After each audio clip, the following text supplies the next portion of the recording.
Ladies and gentlemen, from parts unknown, we have an interracial, intermingled, intersexual group of Caucasian men and wife beaters and black men of questionable melanin. Put your hands together, make some noise for Guns and Butter! What is good, family? It's your boy, Reckless Ray De Niro. How do we like the new intro? How do we like it? Because that was awesome. Oh, man. Yeah, there we go. Desired effect. Natasha got it. There we go. That's what I'm talking about. Third angel from the sun. What's going on, brother? How we doing? We got to give our people our inches. It's going to be an interesting show today. Obviously, if you looked at the thumbnail,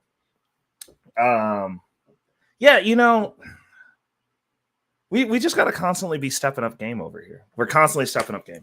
That's what we're doing. I got my camera to work. I had a struggle stream moment earlier this week. If you guys saw me on Black Man Unfiltered's channel, shout out Black Man Unfiltered. My camera wouldn't sync back to my computer, and so I had to run it off my computer the old school way, the way that I was originally doing it when I first started getting on camera. And I was a little perturbed, a little upset, not happy about it. And then the next time that I set it up to screw around with it, it just worked. Not only that, I figured out how to make a better camera angle. So like I said in the last video, if you guys haven't casted your votes, I'm kind of trying to decide if I want to upgrade my camera, which I just sold off my old camera, so I will be cameraless for a little bit, or my computer, and I'm really leaning in on upgrading the computer so I can do more stuff, have more resources, less lag. We'll see though, because both are kind of in an ambient state. StreamYard's done some upgrading on the back end. I logged in today. It seems like it's running a lot smoother over here on the MacBook Pros, but I do kind of want a new MacBook Pro. I do. So we might be upgrading that. We'll see.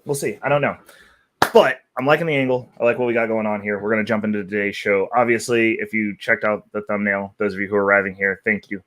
Also, make sure to like, share, and subscribe. Share and subscribe, because we're not trying to be over here alone. Obviously, the core group is the core group. It is what it is. But definitely could do to have some more people, have some more entertainment, have some more conversations. But yeah, with that said, we're gonna jump right into it. So today we are talking about group economics, and it's interesting because we talk about it's like something that's talked down upon, right? Like working collectively with your tribe. And I'm not saying group economics is like a color line group economics. I'm talking group economics is like working with people that are rocking the same way that you are towards a common goal and working together. Because we can get out in the streets, we can scream, we can yell, we can holler up and down the roads. But if we're not collectively secured within our homes, you're only gonna be able to do so much, because most people who are doing the most complaining are also the brokest. Unfortunately, and it's just the reality of what it is, because the broke people feel it first. It's just the way that it works. When stuff starts to collapse, when Rome starts to burn, their houses go up first. And what we're seeing right now, there's so many topics to go over, but like what we're seeing right now, we have a lot of stuff that's going on that is Rome is burning. Rome is burning, and it's being thrust upon the least of us who are feeling it. Granted, some people are still living in the bubble. Some people are still living in the nightmare. Some people are still acting like nothing's going on when everything's going on. And for those people, I don't know that those people can be saved. I don't know that there's helping for that specific case. But for those who are starting to notice, for those who are seeing what's going on in New York City, they're asking people to let illegal immigrants live in their homes. They're going to pay them rent. The government's going to pay, which actually isn't the government, it's us are going to pay. When you start seeing stuff like that, I'm like, hey, man, we're getting about to the point where enough is enough. probably for a lot of people are upset about what's going on. When you see a country like Ukraine blow up their own dam and then blame Russia for it, and then our government rush to respond to go into another pointless war, you start wondering, because I mean, they're not sending their kids to go die for this. They're sending your kids. They're sending us. We're taking no votes. Our citizenry has no input on what's going on with the money. Our citizenry has no input on who we're sending our military to go into combat with. There's no input, period. It's just they're just moving as they see fit. Daddy government knows best. Daddy government can't even get potholes filled, but they know best who we should be pointing the guns at and pulling the triggers on. And the best part of it is we get to pay for it regardless. Like that's still our money. Those are still our taxes. When they turn that money printer on to fund this war, they're going to tax you one of two ways. One, they're going to tax you via taxes. The other one is they're going to create a bunch of money out of thin air, which is going to take away your buying power, which is a tax that everybody pays. So we pay for this. They're gonna just make up some imaginary money. They're gonna give it to Ukraine. Ukraine's gonna use that to pay a loan that was also made up of imaginary money that we also paid for. And we're just gonna keep giving money out, throwing resources. We're probably gonna have some planes get damaged or broken because we're sending planes over into an area where the other military actually has planes as well. So now we're breaking planes. We're gonna have to replace those planes. They're gonna imaginary make some money to do that.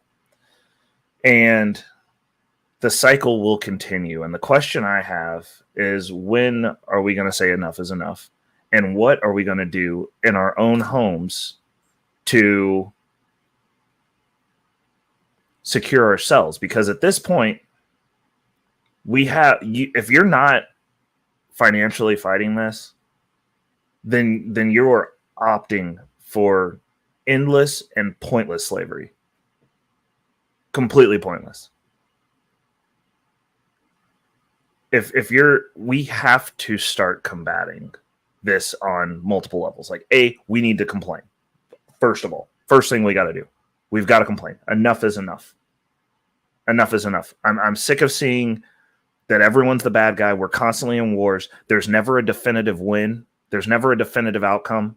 And all that happens during this whole time is money moves hands, and it's never into mine. Enough is enough, and I'm paying for all of it. Enough is enough.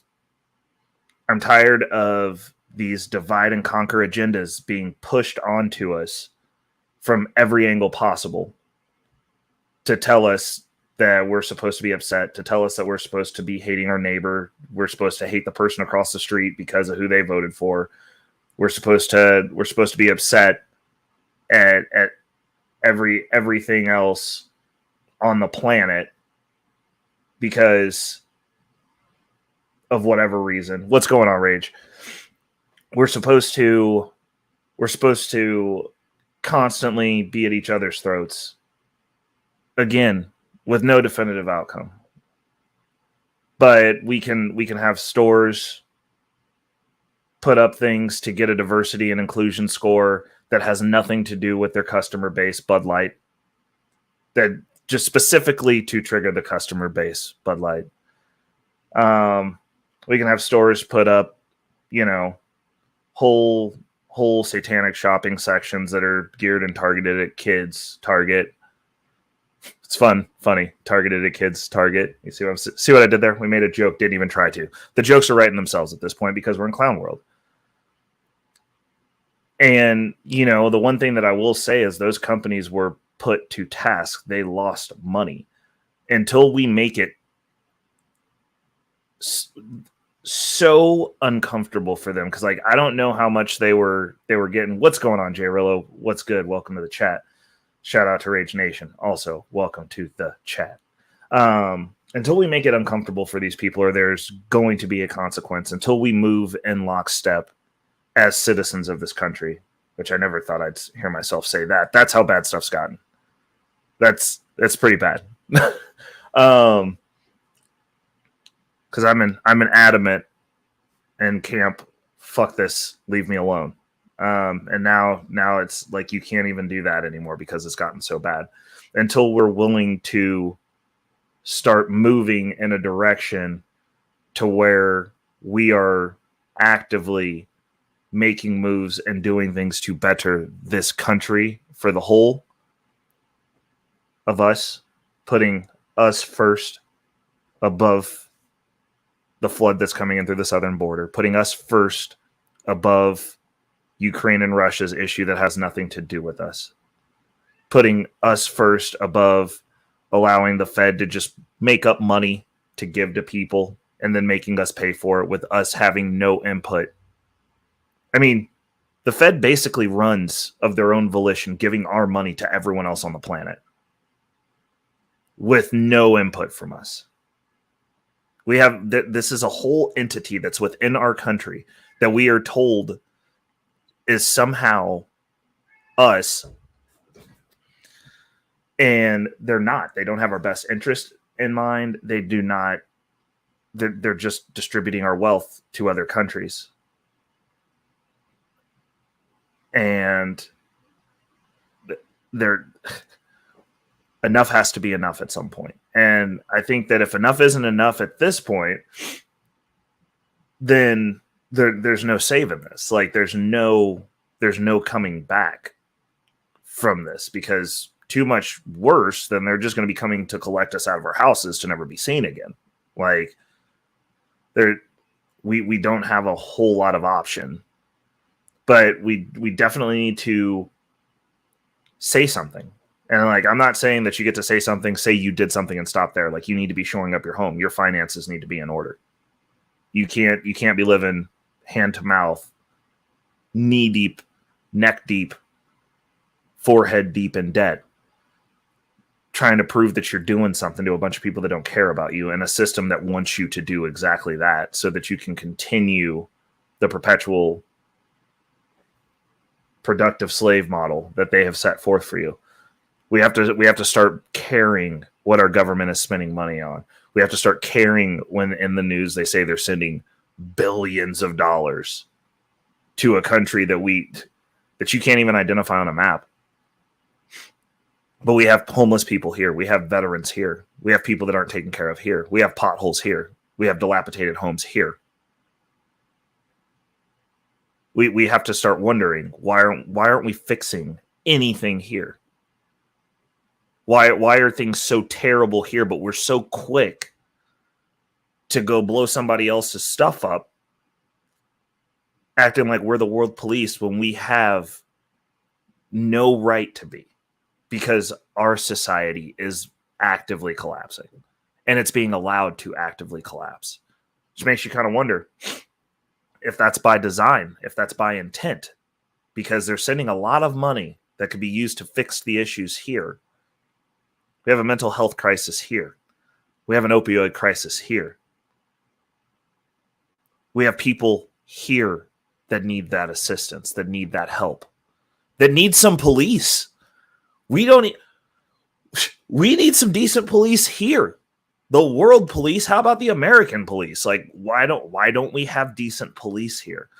Why are we in a scenario where we're watching everyone else? And I tell people this all the time. This is how people become racist. When you are a disenfranchised person and you see everyone else getting help, you see people that look like you helping everyone else besides you, that shit fucks with you. Damn, I didn't make it 30 minutes before we drop the F-bomb. That's going to be the only one. It's going to be the only one. It doesn't matter. We're not monetized anyways. I'm going to say what I want. At least until we get about 50% monetized on $1 back. But I'm going to say what the fuck I want. We have an issue, multiple issues here, and we're having citizens see these politicians talk heavily and loftfully from their cloud castles, their clown castles, I should say, because they've created a clown world, about what we're doing for everyone else. And we're doing nothing for the people here. The only thing that they want to do for the people here is let 12-year-olds turn themselves into toaster ovens or Chevy Silverados or whatever the kids are doing these days. I don't know. I'm starting to feel old at this point. Making themselves into freaking Tamagotchis every day. Like, You can do that at 12. They're trying to make children adults. That sounds like a wonderful idea. It doesn't. It's a stupid idea. We're deploying all the dumbest ideas we could possibly think of here, but we're sending airplanes. Like, why can't we send some M16s to Detroit? Why can't we send some M16s to Chicago?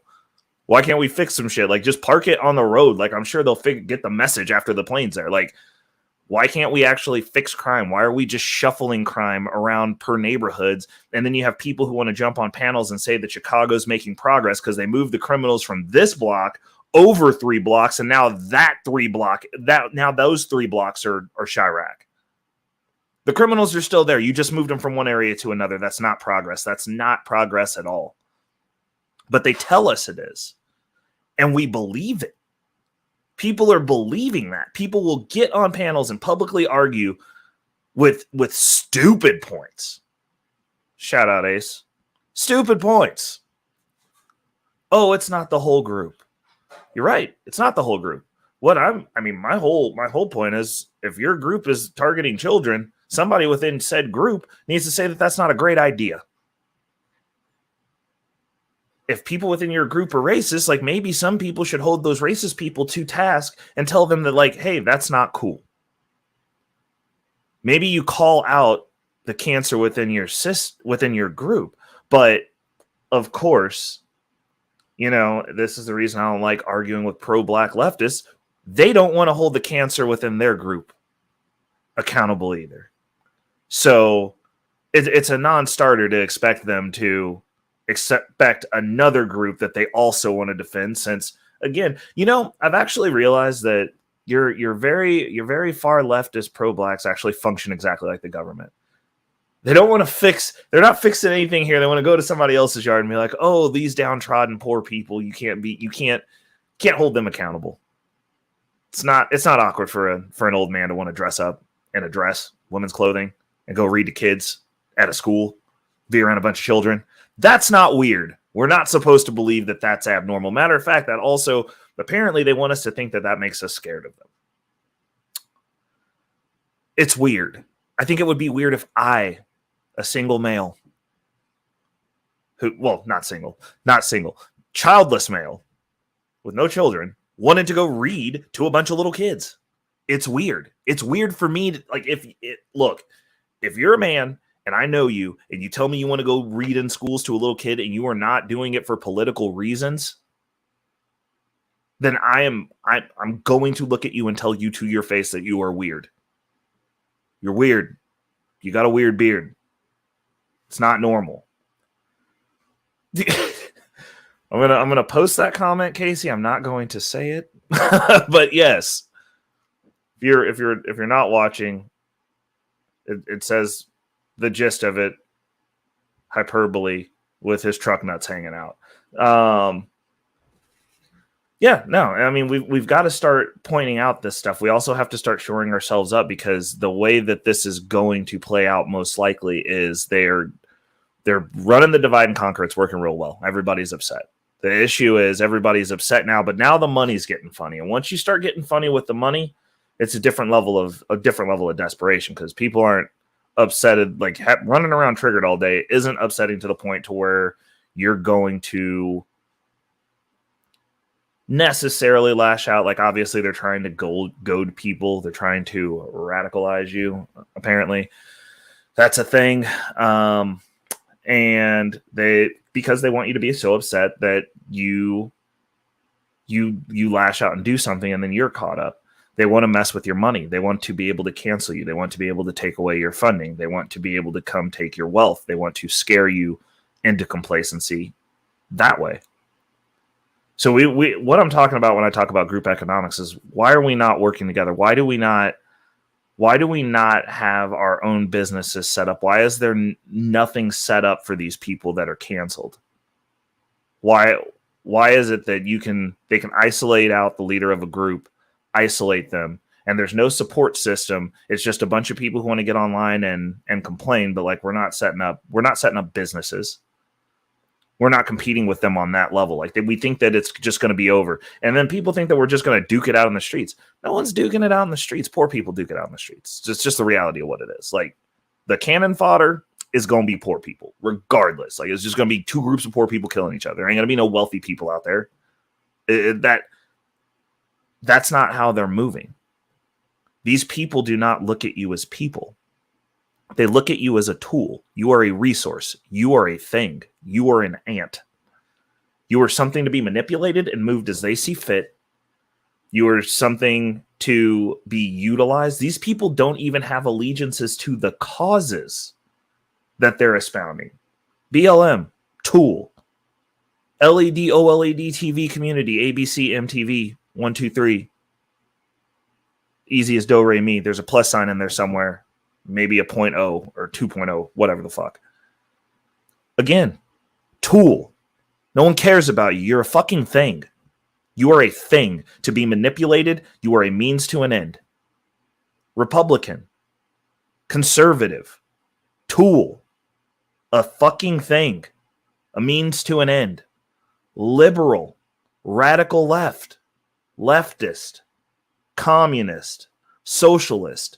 You are a fucking tool. You are a thing to be manipulated to get a result. They don't care about these causes. These same people are on both sides of all these causes. These same people are funding both sides of all these wars. You think they give a fuck about what your cause is? American. Fucking tool. Means to end. Peg to go in hole. Sprocket to turn machine. You're a fucking tool. These people do not care. They do not care. There's two different levels of battle that people are talking about right now. And literally they're playing Mahjong and we're out here trying to play checkers. And something has to change. We either, and actually this is something I say all the time, adapt or die. Once you know what the rules are, shout out to the red pill. Once the game board is laid out, once we know we're playing Monopoly, once we know we're playing Mahjong, once we know we're playing chess, we have to start playing chess. We have to start playing the game. If we're going to talk about power struggles and games of power, you think this is good versus evil, you're going to get your lightsabers and we're going to duel it out. Identify the game and play it. This game has been identified for years. And people just sit around being fucking tools, thinking they're accomplishing something and accomplishing fuck all. Because all we've done is gradually move the way that these people have wanted. This entire fucking time. Everyone has failed. Every single person. You got people out here that have opinions that are built like fluff cakes. That don't have their houses in order, that don't have solutions, that just want to complain. And all the while, we scream into the ether, and then you get to go to sleep at night and think that you did something. What's going on? Lady Navoa in the building. New Frontier in the building. Shout out to my brothers over there. I really, really love what they got going on. But if we're gonna sit out here and we're gonna look at this, then why are we not organizing? Why are we not building our own monster to combat the monster? Because you don't send people in to fight animals. A person will lose to an animal 100% of the time. Reason being, people flinch, they have conscience, they pause. An animal does none of those things. If a lion or a pack of wild dogs descends upon you, they don't think, they act. They do. And we want to sit out here and have these emotional conversations. We want to sit out here and we want to start our little movement, and we get real into it. And you're fighting people that look at all groups. They have no allegiance to anything. And we think we're going to get some headway. We are not going to get some headway that way. You're talking about people, and I'm just going to say it because it's historical fact, and then I'm going to move over to the tinfoil hat that's also going to be historical fact at some fucking point. You have people that would draw us into World War II by sacrificing the lives of 194. It's 4 or 5. I'm within a one degree of error. You guys are going to give me that because Ray is on. What's going on, Mandrell? Is on his tinfoil hat. You're telling me that some people that would allow a ship to get sunk by the Germans, that would block German transmission and communication to the U.S. to warn them to not be on those ships because they were outfitted to do dual purpose, luxury cruise liner and war vessel, that would block that. You're going to tell me that an army that was put into a position to where they were no longer allowed to surrender if their U-boats got caught and they threw up a white flag, they were ordered, historical fact, to shoot on sight and treat the German soldiers captured as felons, not prisoners of war, which felons have no rights during that time period. And then put a ship in the water that was forced to go slower than it could go, that was also had a detonation from the inside of the ship that sunk in 18 minutes, a ship that they questioned whether it could be sunk at all, to draw America into a war with Germany, to get a large bank's money back so that they could print some imaginary money. You're telling me that we're going to compete with that, running on passion, running on feelings, running on nationalism? That's what they're just going to kill us. They're going to kill every last one of us. Like, you don't win. You're not winning. We are dealing with animals.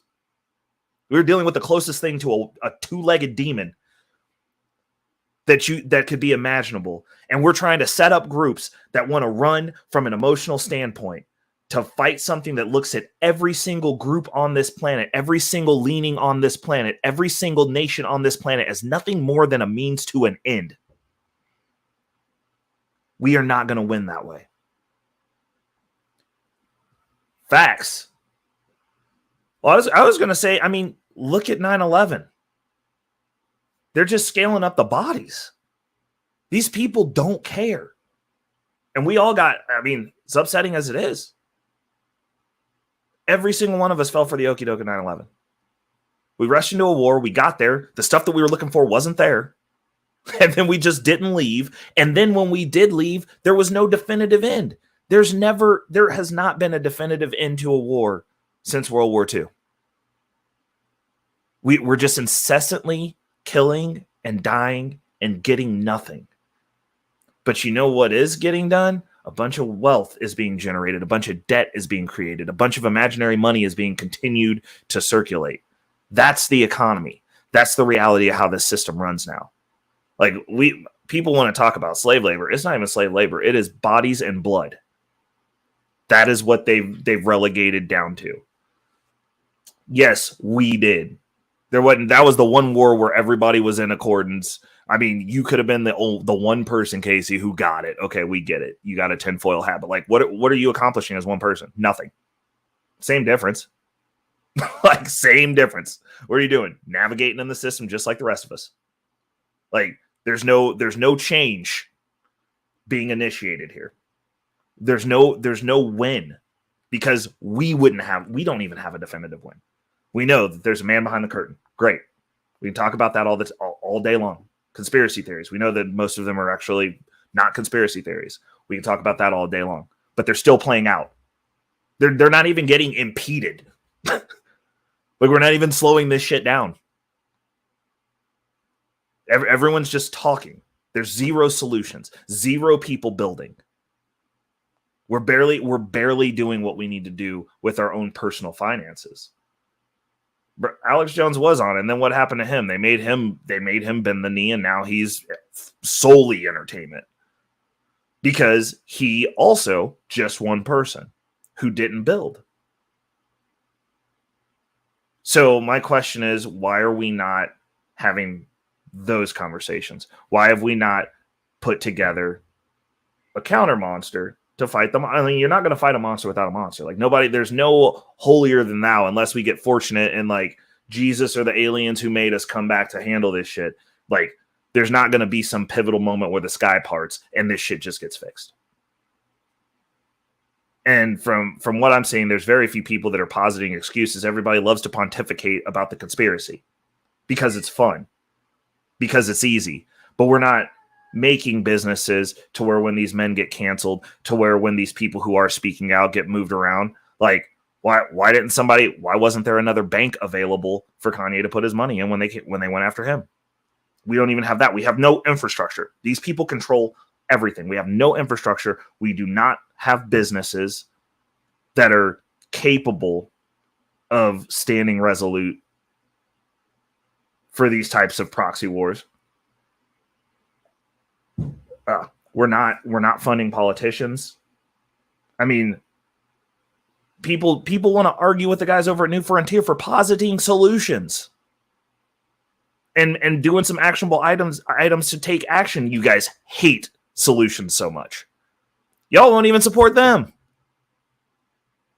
And all they're trying to do is help get Americans fed. And y'all got opinions on what that is.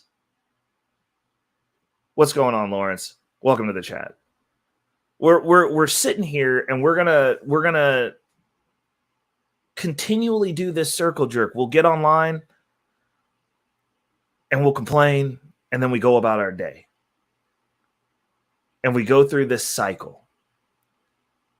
When are we gonna start? Why don't we have our own think tanks? Why aren't we actively combating this? Why aren't we collectively moving in lockstep together, at least on an issue where we show up and do the work?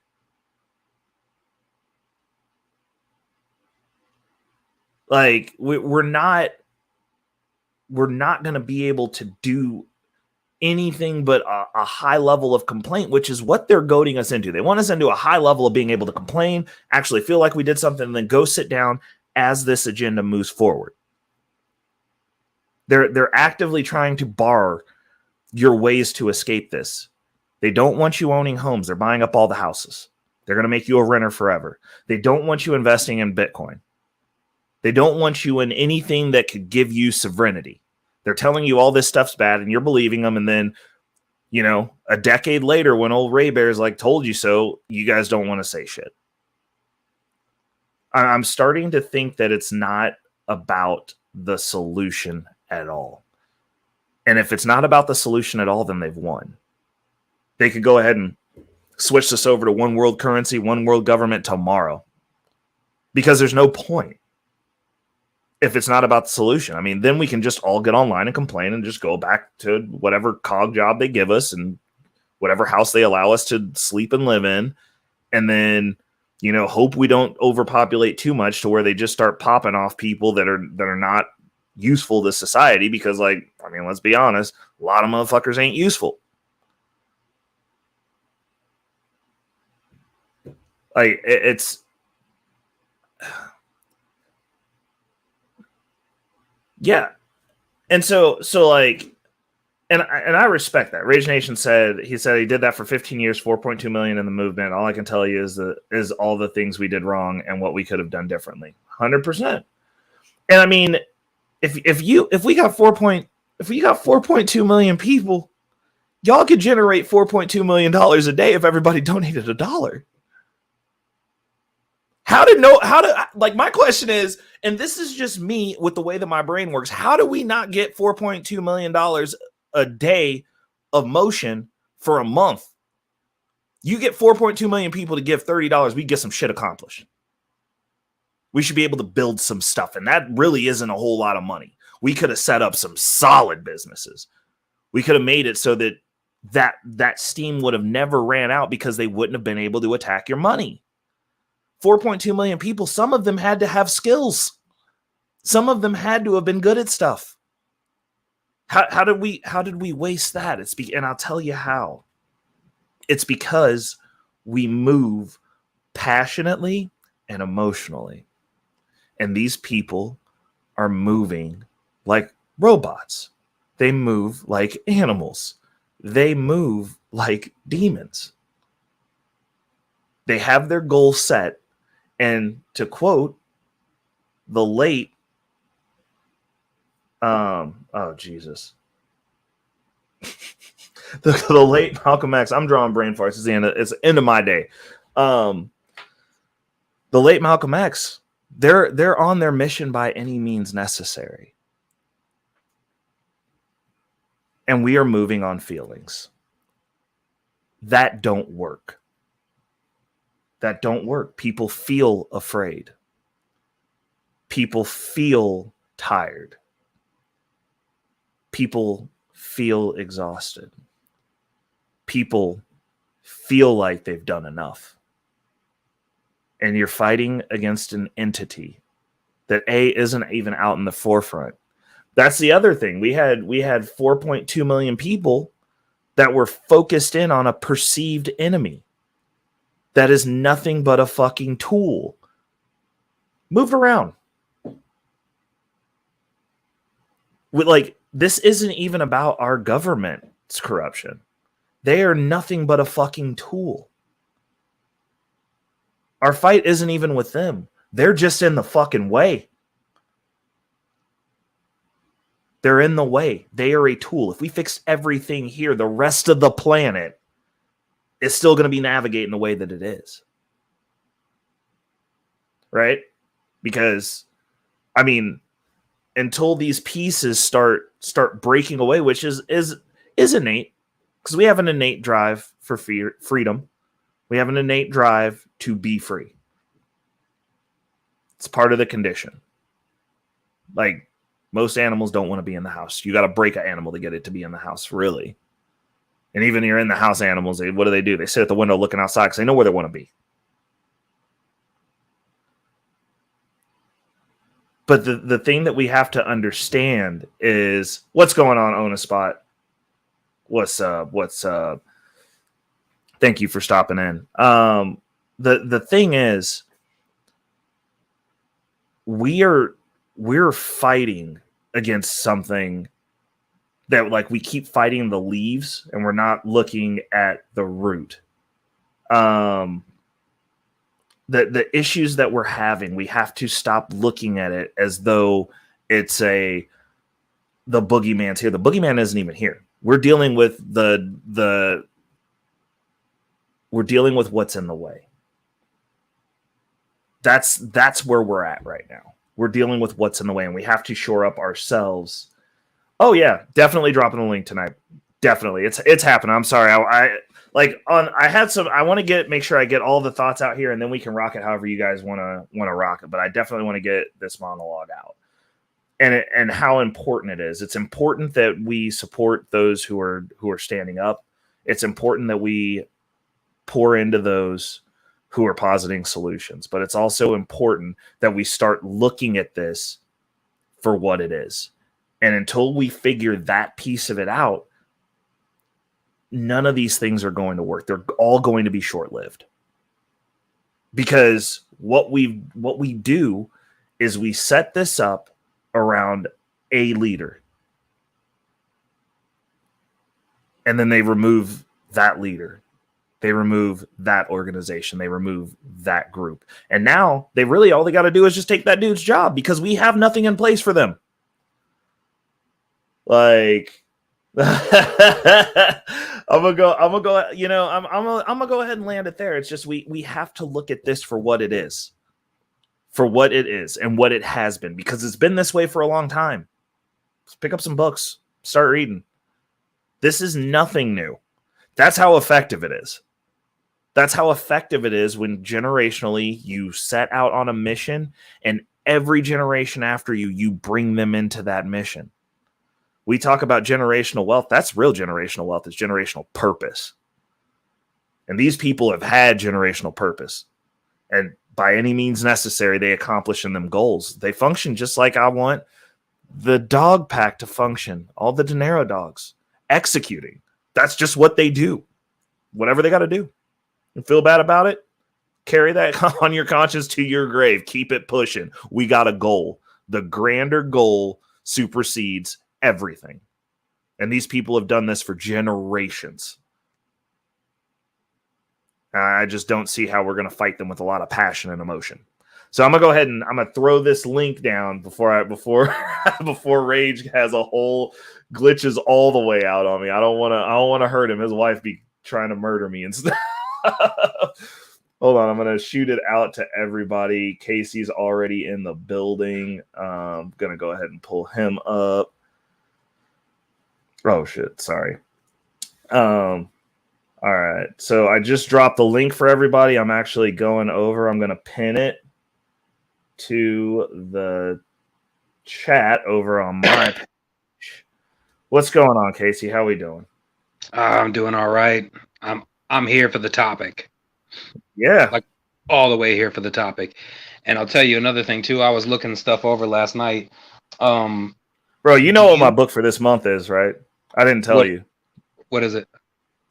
Creature from Jekyll Island. Yes. I've been big mad all week, dude. I've been big mad all week. I'm like, what? Like, oh, they doing it like this? Like, oh no. Man, I told you. I've been trying to get you to read that forever. I know. I finally found it. I found the audiobook, so like I've got it going, but like I immediately I got like an hour into it and I was like, yep, that's going in the shopping cart on Amazon. Yeah, it just immediately pisses you off. Well, think about this one. You know what the current outstanding debt for the United States is right now? What is it? It's about 31 trillion. Oh, hold up. I'm going to bring Bumpkin up. What's up, Bumpkin? How are you doing, brother? What's up? I'm doing good. You How's don't it going? text me near enough, man. I feel like you hate me. You don't text me. I know. I'm really bad at it. I'm the shittiest friend you'll ever have. I love you, though. Okay, good, go ahead. So, Casey. you know how much they collected last year in taxes and federal income tax alone? How much? 2.4 trillion. Oh. So let me ask you this. Because this shit's really starting to bug me, because when I start to really look at the numbers, shit ain't adding up and shit don't make sense, right? Now, you already know how I feel about that whole system, and I won't be a part of it. Yep. But there are other parts of it that I have no choice but to be a part of. For instance, sales tax, all that other bullshit, every other fucking tax for owning shit, tax for dying, tax for shitting. Like, we got all these fucking taxes that they're also collecting on top of that 2.4 trillion annually. Yeah. Tell me why there's a deficit. Tell me why we don't have sound money. Because the entire goal was to never have sound money.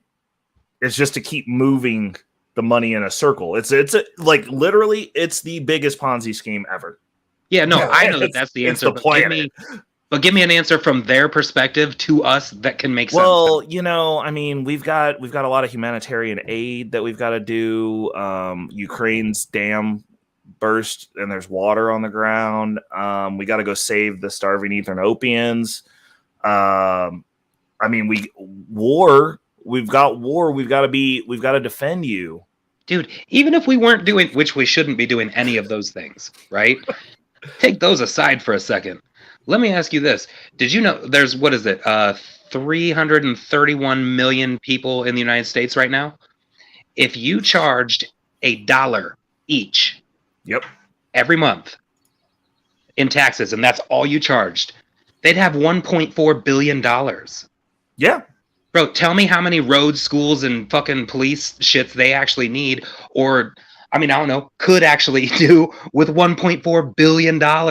But Jeremy, how are we gonna pay for all these hotels for all these illegal immigrants that we've got a house? Shouldn't have any. Oh, whoa, hold on, wait a second, Jeremy. Where are they going to go? Aliens. Where are Say they it going right. to go? Illegal aliens. Back over the border, baby. That's where they're gonna go. Right. Oh, Jesus, Bumpkin! You're so insensitive, Bumpkin. That doesn't make you feel good. He's absolutely right. No, he is. But the issue is, if you're looking at it, when we identify what we're dealing with, it's about extracting the wealth from first world nations and redistributing it, which means that we all have to be drugged down.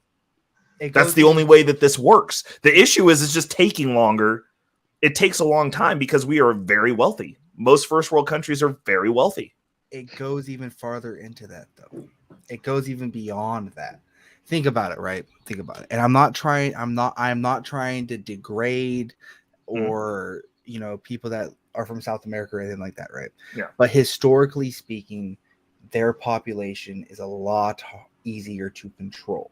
Yep. It's a lot easier to control.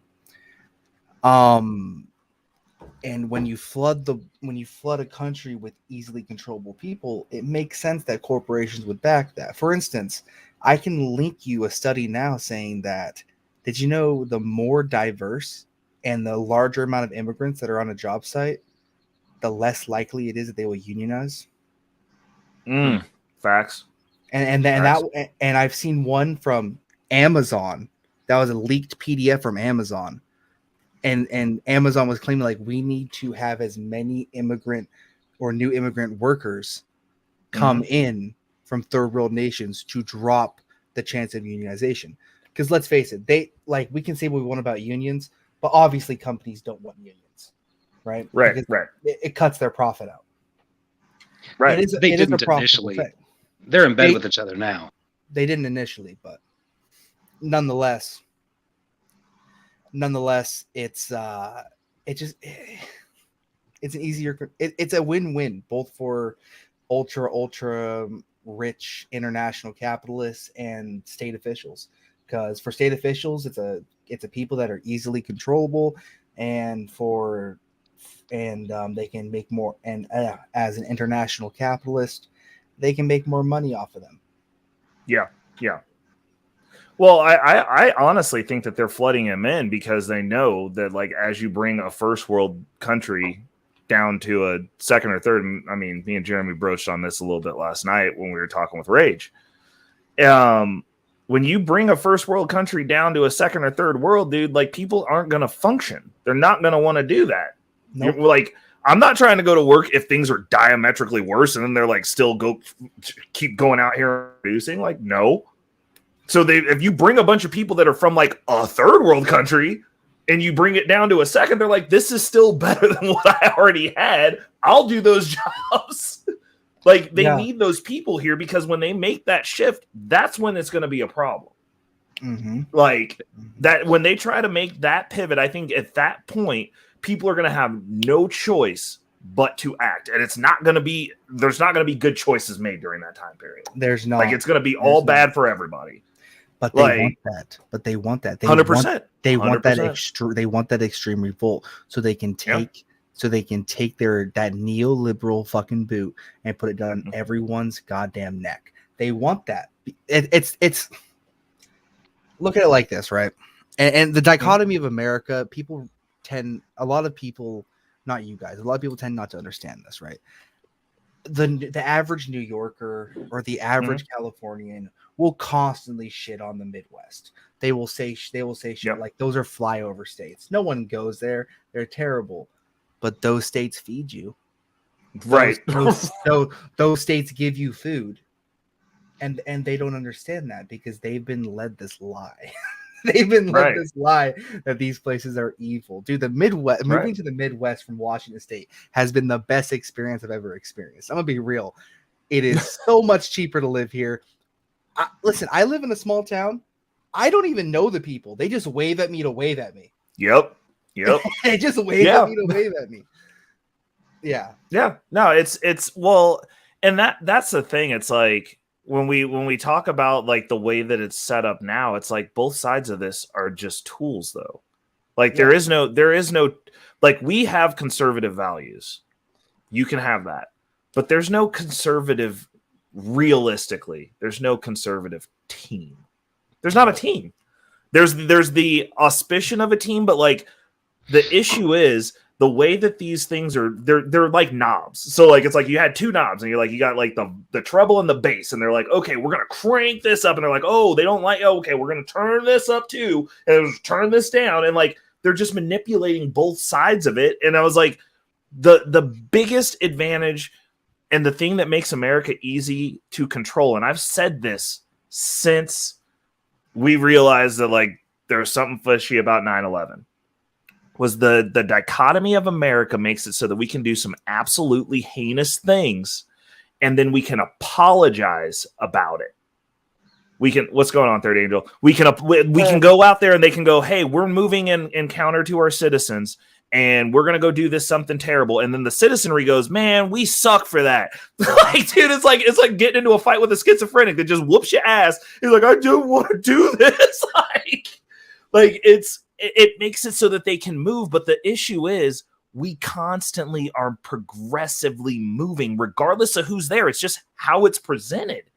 But a country with only two options, if you can indoctrinate and flood into both options, you can do anything you want. You'll never have to stop the progress of what your agenda is, because there's only two options. So it's like, cool. Do you want me to aggressively tell you what we're doing and say, fuck it? Or do you want me to act like we're not going to do it and then just kind of do it slower? Right, it's the illusion of choice. Well, listen, the biggest problem is infiltration. Mm-hmm. And this is what people don't look at because they've never been a part of it.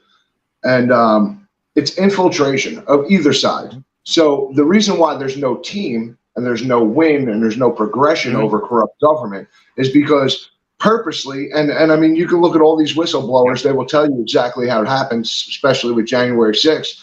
It's all about infiltration, and they break it down from within. Same thing with like the organization I was part of. I had 4.2 million people underneath me. Do you know how many federal agents, and not just feds, DHS, all that I've outed, that I've actually called out and removed them from the entire movement?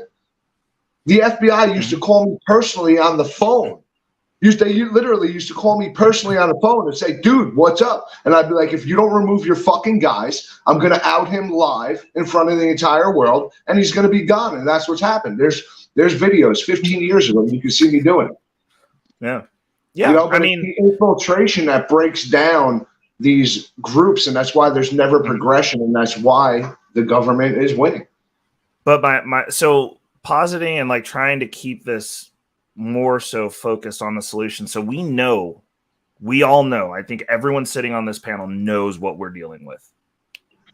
What are we doing about it? At what point are we going to go, okay, we're going to have to do our own thing to counterbalance this shit. Listen, I have it right here and I want to burn it because no one backed it. I have it right here. This was the answer to every single American's problem if they would have just read it. It's online. It's everywhere. It's a redress of grievance. It's part of our constitutional rights. The government has to hear the American people's grievances. It's right here. This was the answer to stop everything. This could have stopped the whole progression of this administration. Could have stopped everything. And it was written way before its time, during Trump, where everybody thought that Trump was the savior. Mm-hmm. Mike, I would ask you this. You said it's online. Will you drop that in the back chat so that everybody who's currently up here on the panel has access to it, and I can share it on the channels as well? Like, I mean, I don't know if I can do it. I might not only send it. I might not only that. Yeah, explain it to the people who are just watching who aren't familiar with what you keep holding up. Well, first off, before anybody goes and even signs or looks at it, I suggest everybody research redress of grievance. Okay? It's part of our constitutional rights to address our grievances to the government. Okay? And that's what we did. We were the first individuals to ever do it since the early 80s, since 3 rednecks tried to do it and failed miserably. Me and my wife actually submitted this document to the White House, to which I can't even think right now. I'm on a brain fog because you're about to make me have a brain aneurysm. I wanted to scream when you were talking. But we submitted it to our capital. We submitted it to a bunch of politicians. It's been sent everywhere. It was overshadowed by a shit impeachment, 2 shit impeachments. It was overshadowed because there's a clause in here that causes for the investigation of every single politician, right, left, and different, by a panel of 50 constitutional sheriffs voted in each state. So that's where it was overshadowed, and the government tried to shut it down. But it was submitted, so they have to hear it. But I will actually send you the link, Ray, so you can drop it. And I suggest everybody research. And if you don't like what I have to say, if you don't like what's in this document, it is a living document. You can contact me any single time. We can change this at any point in time and add anything to it because it is a living document since the day it was created. Yeah. And so that's the reason I was like, I think it's important for the link is to make sure that like everybody has access to that. Because I will actually drop it to you. I have to get on my other phone, but I'll find the link and drop it to you. Okay. Because moving forward, I want to put this into everybody's mind. And like, honestly, I got to thank Mandrell for it because he always drills that into my head. Like every time we talk, every time I see him on any panels, it's got to be about solutions. And like, I think for me, the two things that I see as a major hindrance is we don't have like a core collective of people like we have Pumpkins doing over at New Frontier. They're starting a seed of like what I think needs to happen, but we don't have people that are like networking together. Like, what if Bumpkin gets canceled and somebody goes after his job? What happens? Well, like, what if they attack? It'll happen because it's a typical tactic. I want to address 777. Number one, no, I'm not a Fed. If you look at me, there is nothing Fed about me. I actually offered to lead the war against our American government. There's many videos with me saying it. So I'm not a Fed. Would they call me personally? Listen, when you are involved as much as I am, the Feds will show up at every place you're at. They will follow you to meetings. They will put helicopters on you, not conspiracy. Literally, they will follow you in helicopters. They will call you on the phone. They will do everything in their means to contact you to de-escalate the situation. So, no, I'm not a Fed just because Feds talk to me. Listen, Feds were at my door. You want to know what I do? I fuck with them. I'm going to be honest with you. I say it on to the world. I screw with them all the time, especially before Trump election when they showed up at my door because they were worried about me starting a civil war because of Hillary Clinton running. But political. You have to be proactive, and as long as you stay within your legal means, there's nothing the federal government can do. Yeah. Did you threaten a politician or something? Well, I'm just curious why they contacted you. I came in late to the show. Why they contacted Mike, me? you might as well just give him the stump speech spiel of like what you've done. It's like that'll explain why you got contacted. All right, so here's the deal. If anybody's ever heard of the 3%ers, I actually influenced the 3%ers from the first two organizations to 648. We spread across from the United States to Canada, Germany, Belgium, France, so on, so on. They've adopted our ideology about our Constitution in the United States and freedoms and all things like that. So long story short, I've been everywhere. 54. Is that a biker gang? Because is that like the 1%ers, the outlaws? No, it's not a biker gang. What it is it's labeled after the original 13 colonies. 3% of the 13 colonies actually stood up against King George because of taxes and everything like that. Well, so what is it? Is it a biker group? It's not a biker organization. It is an American patriot organization. Oh, okay. All right. 1%ers. So 1%ers and 3%ers are two different worlds, even though we did have every organization, including 1%ers, involved in what we did. Because everybody, even my wife mentored the truckers rally, the guys who set that up. She used to mentor that. We've mentored a lot of leaders across the United States. I know it's hard to grasp, but if you look me up or you read articles, even the liberal articles, really, I've stayed within my means that not even the most liberal source can put me down. I've always stayed my course. Say you're anti-government? Say that. Am I anti-government? I'm not anti-government. I'm limited government. I think that there's too much law in play on Americans. I think our constitutional rights and our God-given rights have been stripped. I mean, honestly, if you look at the way we live today, we are essentially free roaming slaves. Our Constitution, we can wipe our ass with it right now. We think we have rights. We think we can read the Constitution and we think there are rights, but in actual reality, are they? I mean, look what the government is doing to us. Let me just add to it, in just my opinion. When you say God-given rights, it's really government-given rights. Wouldn't you agree? No. Well, essentially, we were born with God-given rights. The Constitution is there to protect them. See, that's where my argument would be, because I was raised to believe we're not entitled to anything. Like, let me ask you this, 7-7. What exactly do you mean, or what do you speak of when you say entitled? Because when I hear that little, like, saying that we're not entitled to anything, there, it essentially makes me think that, like, you're not, like, entitled, or like you're not given free stuff there, because you obviously, there, Mike and Ray, there, see socialists always pushing for a progressive entitled movement with like free college, free healthcare, free everything in this life. And when you say like we don't have entitled God-given like entitled rights and all that, there, it kind of makes me think we don't have free stuff there. About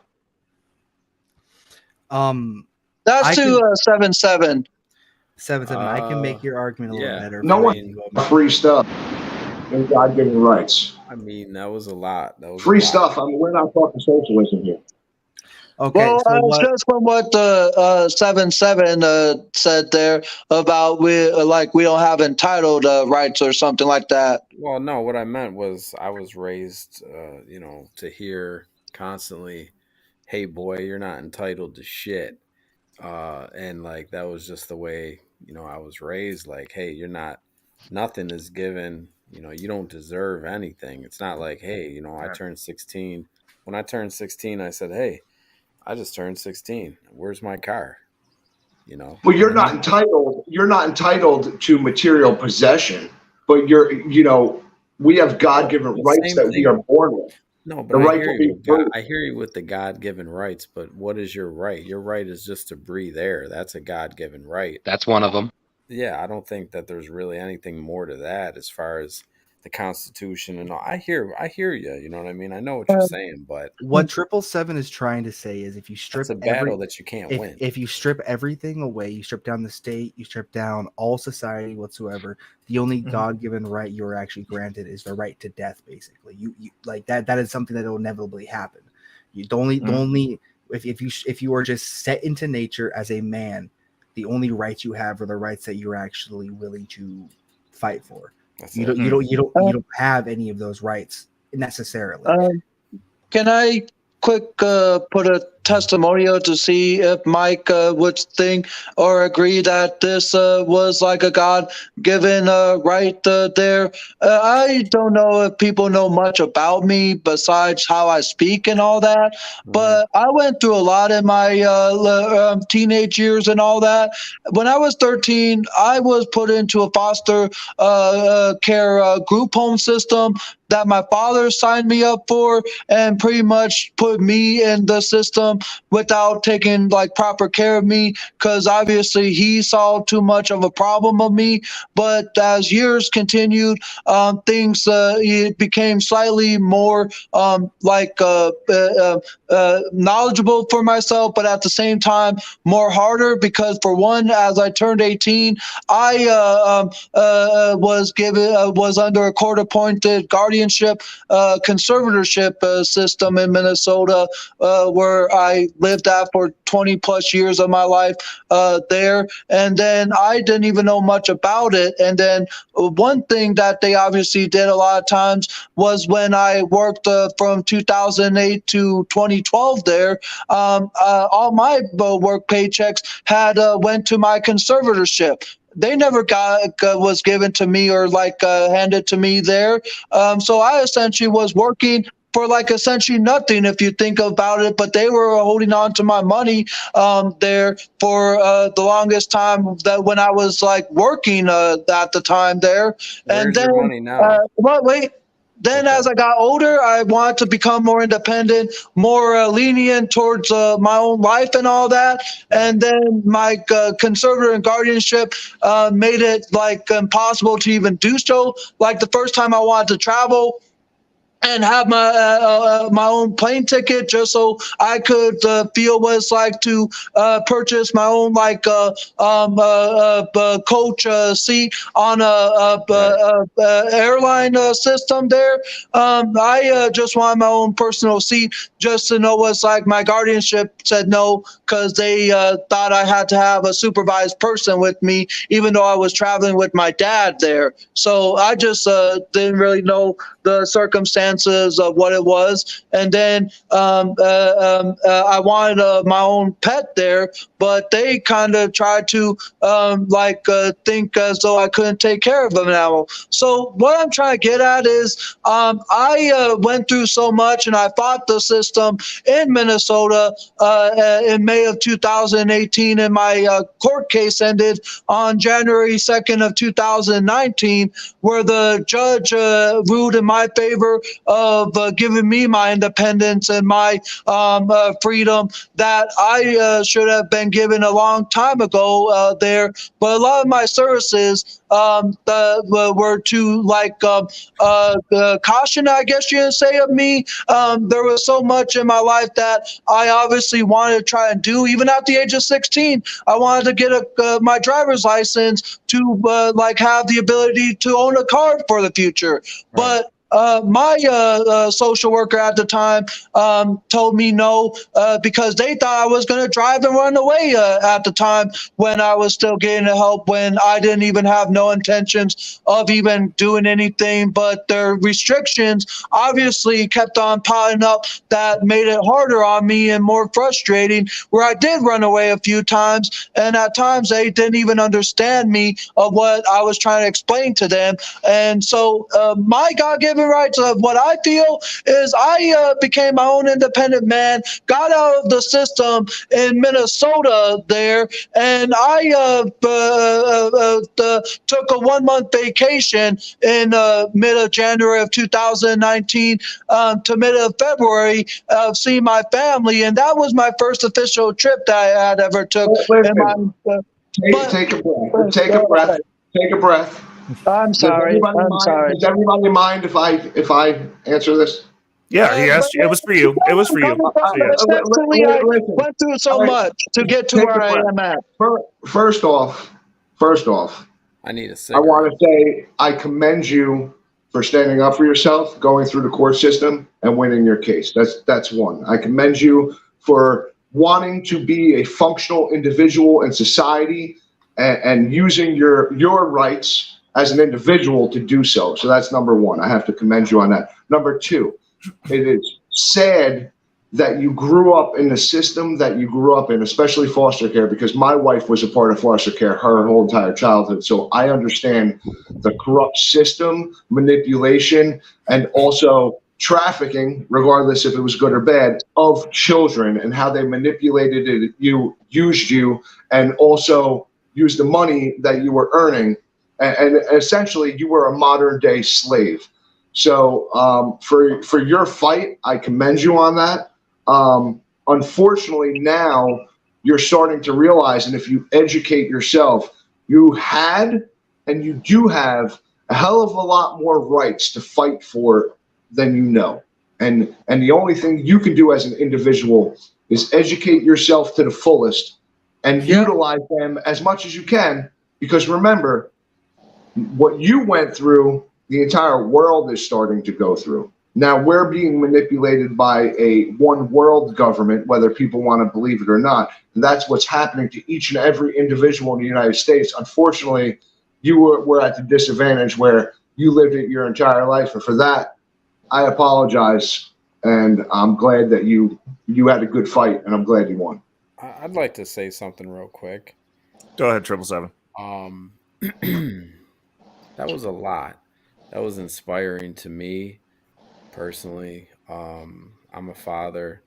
So just for you to start off with the story about how you felt, your dad maybe, I don't want to say because I don't know the situation. Maybe he said, hey, you know what? This kid has a lot going on and maybe this is a little bit too much for me. So let me go ahead and give this to someone else to handle. So that's a serious thing for you to live as a man and go through. So salute to you for being able to talk about it. One, maybe I'll be quick, I promise, Third Angel. One, maybe he was right. And maybe he thought, you know what, someone else could probably better take care. Maybe he was going through some things all men go through things, and maybe it wasn't his time to take care of you at the moment. 2, the people that you were giving your check to, maybe they were providing, I don't know, I'm just saying, maybe they were providing room and board for you. You had a roof over your head. So whatever they were doing with your money, I'm sure they weren't out there binging, coke and, getting hammered with it. Maybe they were doing something positive with it for you. I don't know. But also, God has a funny way of handling people's lives. And maybe that's the way that God planned on your life going. And that's as simple as that. But I simply was just going to ask Mike if what my story was like is an example of like what I fought for my God-given rights there. Hell yeah. I hear you. Well, yeah, you have God-given rights, and you realize them, and you utilize them. Yeah, you're a fighter, Yeah. So do we think that those are actual rights, or is that just a natural state for any individual? Period. Like no one likes to be constrained. Yeah. Like it's the reason people try to break out of jail. No one just goes there and just like, cool, I'm just gonna chill. Like, well, it's individual rights. You have rights, and until you realize what your rights are, I mean, listen, we have got, like Pumpkin said, but I'm going to kind of correct him. Is that if we were put into nature, right? If we were put into nature with no law, with no government, no nothing, our right is to survive, to utilize what's in front of us, to utilize what's around us, and to survive. Those are our God-given rights. We have the right to fight. We have the right to hunt. We have the right to do a lot. These are God-given rights. The rights we are born with is survival, essentially. The pursuit of happiness. Definitely in there. Yeah. Smoke a cigarette for me, Mike, because I haven't smoked in 3 years. Smoke one for me right now. I need one. I just, I'm thinking about a smoke break pretty soon. I'll smoke about 4 packs while we're on video. Don't worry about it. Yeah, at least a pack. Oh, don't 3.5 years. packs, smoke a whole Mike. pack. Did you say 4 packs? Yeah. Not in a day. Me, I smoke about 4 packs a day. Mike, I'm a smoker too, right? I'm a smoker too. Don't get me wrong, but that is not healthy, bro. 4 is listen, good. I've been doing this. I've been smoking since I was 9 years old. I've been smoking about 4 packs a day since I was about 19, 20, maybe earlier than that. And I'll tell you what, I'm as healthy as a fucking ox. I work every day. I bust my ass with my companies. When my time is up, my time is up. But this is the one. This and coffee are the 2 things in my life that I will never give up. I will die with a cigarette in my mouth and coffee in my hand. God damn it! We just connected on a spiritual level. God damn it! That's a real American right there. Oh, dude! I was like, he smokes like not only cigarettes but the harshest cigarettes, bro. I smoked menthols. I went from full-fledged Marlboros to Marlboro Special Select, so it's a little less. Mike, Mike, I know smokers don't usually change up their brand, right? But can I suggest a cigarette to you? No. Camel crushes. Crushes. No, you're not going to take the American Spirit. You're not going to smoke. No, that's what I was going to listen. That's like taking my favorite gun and saying, "Let me suggest another firearm to you." Like that doesn't work. Oh, American spirits are trash. Oh, fuck you. American Spirits. Come on, bro. Did you smoke one of those? It takes 10 hours to smoke it. It tastes like crap. Yeah. It doesn't taste like crap at all. It's not real tobacco. It is the menthols that I smoke 3 packs a day for the last 30 years. Camel Crush. Hell no. They're called Signals. And I do the menthol max because it's the mintiest menthol of all, but there's also no chemicals in these either, just like the American Spirits. Those dirty little native cigarettes, those are fucking harsh. Dude, hey, listen, man, I'm supporting the tribe, okay? I'm supporting the tribe. How much are you paying to support the tribe? I don't want to talk about that, okay? Exactly. I don't want to talk about that, okay? Exactly. I don't want to talk. How much you paying to support the tribe? It's about $89 a carton. Damn. What? Dude, I pay $22 a carton. Yeah, you need to get those signals in your life. Cigarettes are $22 a carton, $89 a carton. Y'all rich, bro. I'm saying this is no lie. This is no lie. I spend what people spend on a mortgage on cigarettes and coffee each month. That's fire. That's like some real American shit right God there. damn. Yeah, 4 packs a day, that would do it because there's 10 packs in a carton. Yeah. Oh. Yes, but you got to understand, my day also consists of, I mean, I wake up at 3 o'clock in the morning and I go to bed, at midnight, maybe sometimes earlier, but I'm up at 3:30 every morning. So you're having longer days too, as well. Well, I start my day by coffee and a cigarette. Me and my wife write a list for the entire day for both businesses. We discuss politics, and then we go about our day and we get our work done. I'll give you 10 more years. I'll give you about You want to know what? Ray, what do I always tell you? I got 10 good years left of me. Facts. I'm sorry to say this, but I think I have like another 30 to 40 good years left in me because I'm no smoker and I'm no drinker neither. When I was a kid at the young age, I had always kept a commitment to never drink nor smoke. Nice. And growing up, my dad had alcohol problems himself that caused him to go to jail for a period of time. We've all listen. Here's what I have to say. Here's what I have to say. My Nana smokes 2 joints every day. She's 85 years old. She smokes 2 joints every day. Every night before she goes to bed, she pours a scotch and puts 3 drops of THC tincture in it. She is healthier than I am, and she's 85. So you want to know what? Live your life. Be happy. I don't give a crap what you do behind closed doors. Just be happy. Now that's a woman that can have a good I love you, man. Live your life, be happy. Always have the confidence in knowing you can do it, but don't put yourself too hard than what it should be. Third Angel, we gotta listen. I don't know if these boys have told you, but listen, all right, we gotta get you some pussy, all right. Straight up. Oh, he's got to smoke some weed too. You got it. Listen, I'm telling you right now. I know you're all worried. Listen, I know Angel, you're cover worried your about ears. Cover your ears. I know he's worried about his speech impediment, but a little bit of weed can help that. Yeah. And then you get some pussy on top of it. You talk about God-given rights. You're gonna be chilling. Oh my God. Dude, 777. Listen, 777 on a fucking light switch and go from praise God. We need to get some pussy, just like that. Just like that. Yes. We need to send him, Mike. Send him some pot, and then I'm gonna send you a hooker. We're gonna get you high, and we're gonna get you. My God. Jesus, you're gonna come on the show, and you're gonna be completely different. You're gonna be brand new. Hey, everybody can call us wrong, but this is the American dream right here. Hey, you know what though? You do that, and then he's gonna come on the show, and he's gonna be talking like this. He's gonna come on a show with a drink in his hand, a gold chain, a joint hanging out of his mouth, and 2 hookers, and be like, "What's up, guys? Where the white women at?" Bro, oh my God! Now where the white women? Oh Lord! Listen, I'm gonna adopt you. All right, I'm gonna just make that clear right now. I'm gonna adopt you. We're gonna have you, we're gonna have you fucking these hoes out here. All right. Oh God, 777's taking people under the wings, man. Guys, please don't think any negative of me or mock me in any type of way. But I'm gonna drop a link. Listen, bro. Listen. Me and 777 here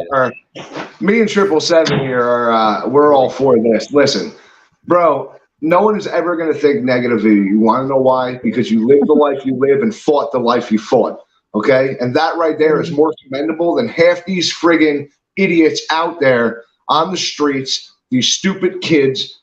You literally lived the life you lived and you fought the life you fought, and I commend you for it. No one could ever take that away from you.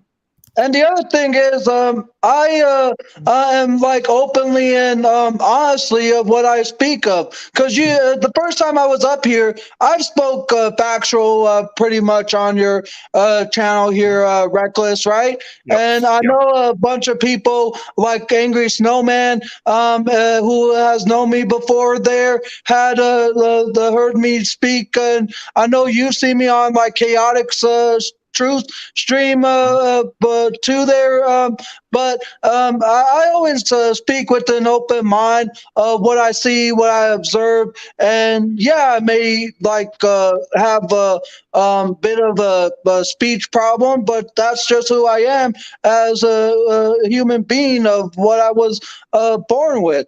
And See, yeah, I don't hear here's the thing. I don't hear a speech problem at all because you wouldn't be pumping out these sentences the way you are. So I don't hear a speech problem. I just hear like just a pause for some reason. You're yeah, pausing. Don't even but a lot of pause. people Fuck what consider everybody it says. as a Keep like going. issue there, or like why does he talk like that?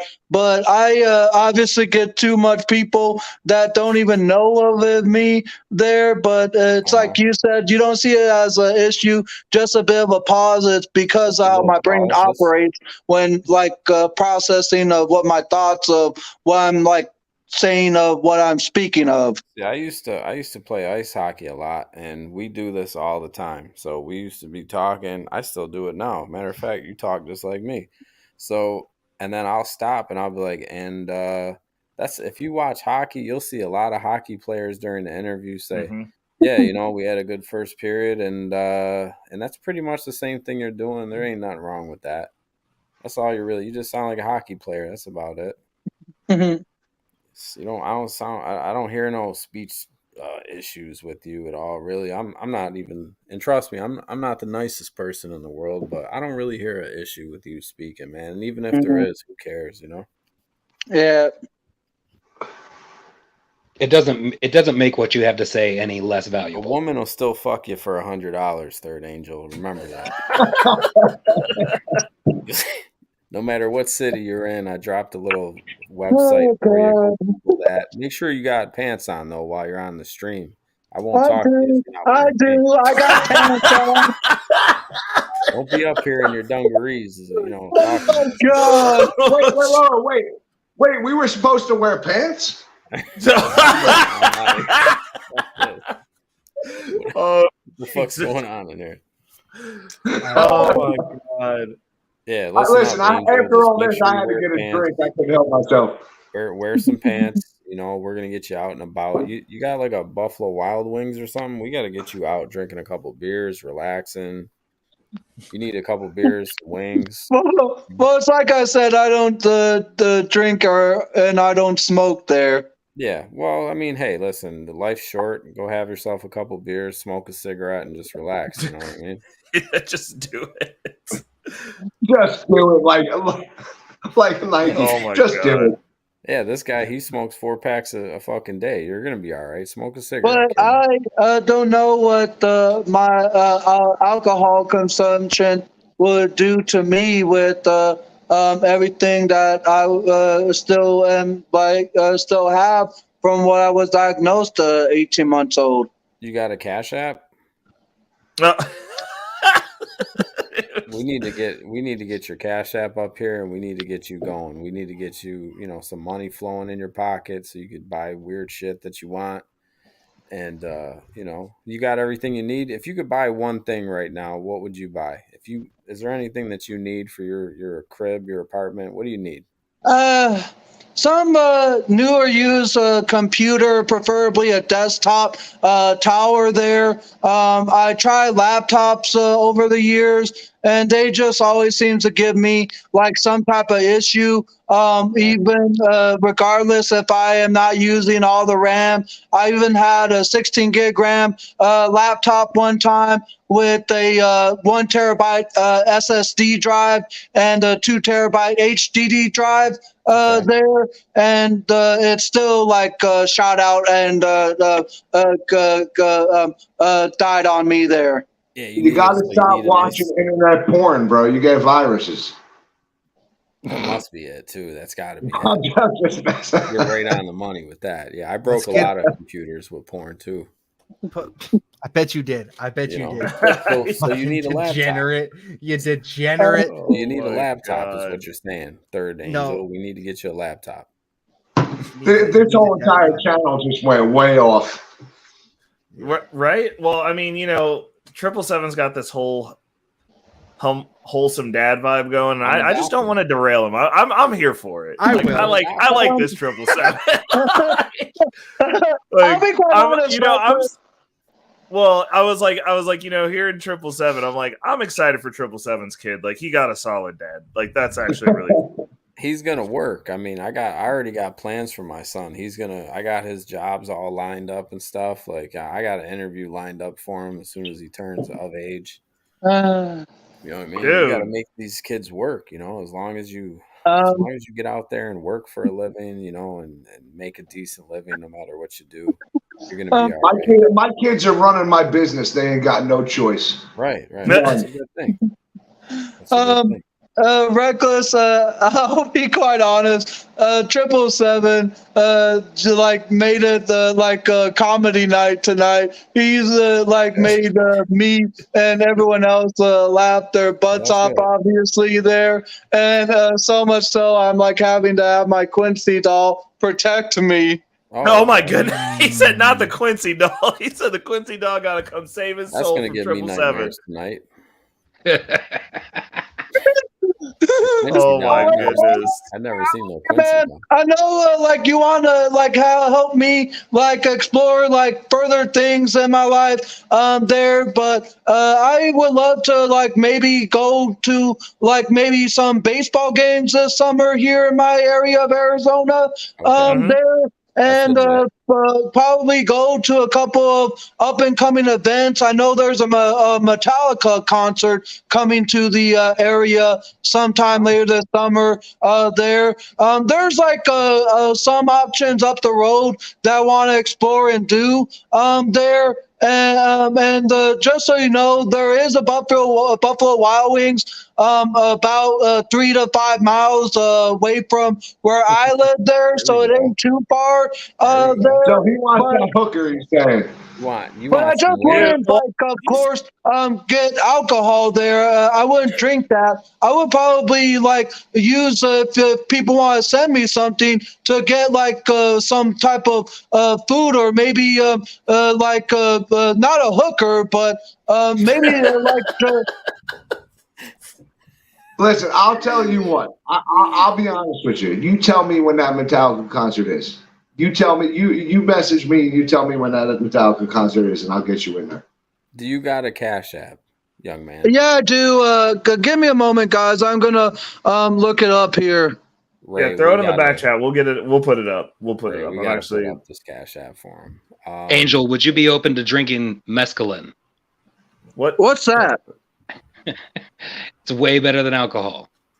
Mescaline, shit. I haven't done mescaline since I was probably 17. We're the same age, bro. I know. Third Angel. So is he on his phone? Is that what he's streaming? Yeah, I'm on my phone. I don't have a computer as of right now, so that's why one of the things I want to try and do is get a computer there. I do work, as I said before, there, or if I didn't mention it, I do have a job there. I work as a shoe salesman at a shoe store. Oh, that's awesome.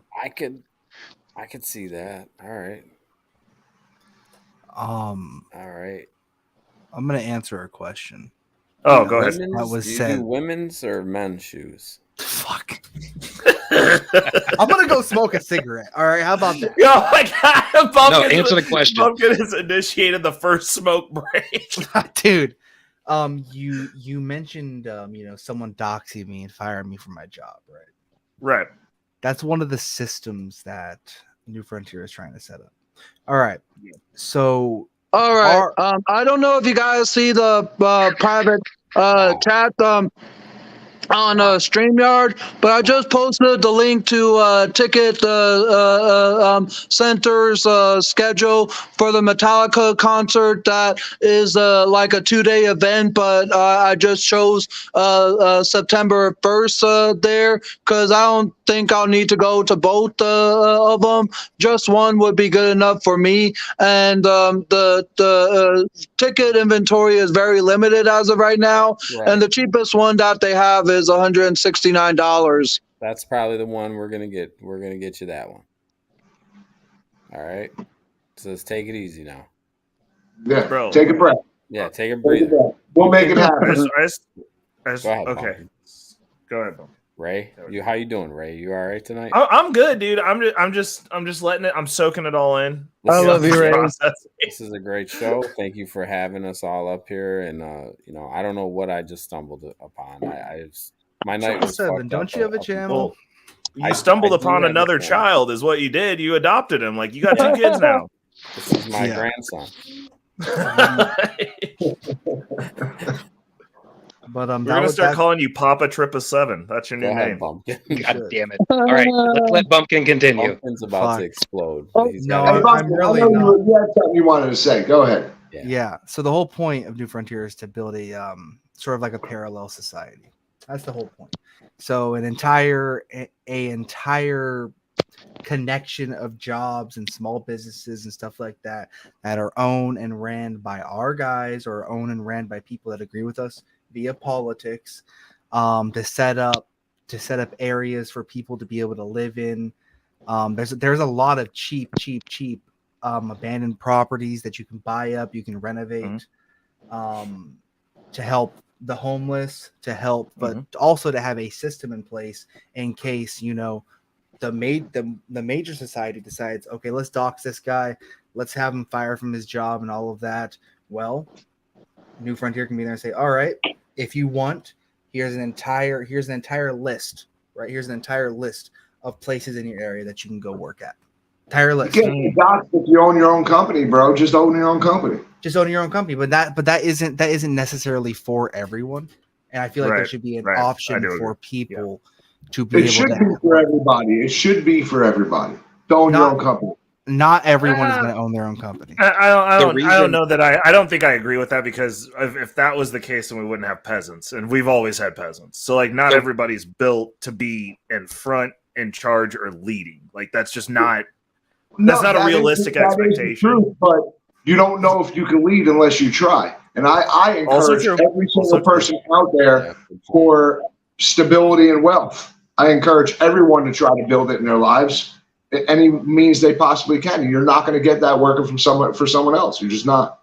Yeah, and that's a part of that indoctrination too, is that a lot of people have been told that, or shown that they can't do those things, that they have to work for somebody else, when in all actuality, whether you think you can or cannot do something, both ways you're right. I have a quick story, about a 60-second story. I was told when I first started, I haven't worked in 5 years now. I was told when I started day trading, I was told by my boss back then. I used to bring this book in that helped me change my life around.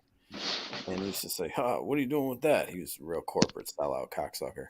And I said, hey, I'm going to learn how to buy stocks, and I'm going to day trade.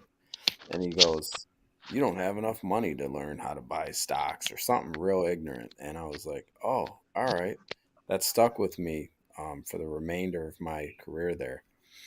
And now I have probably more money than he has, and he's still working. He's like fucking 70 years old. So, but anyways, it just goes to show you, if you believe in yourself, the amazing things you can do. I don't have to work anymore.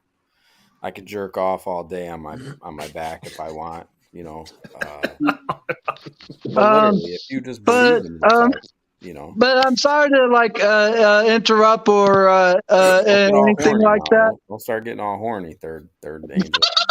Don't get all horny, he says. Don't get all giggly now. Come on.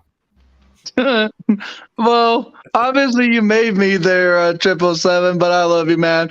I'm not asking, but obviously 777 asked there. If anyone sees my StreamYard username, that's my Cash App there.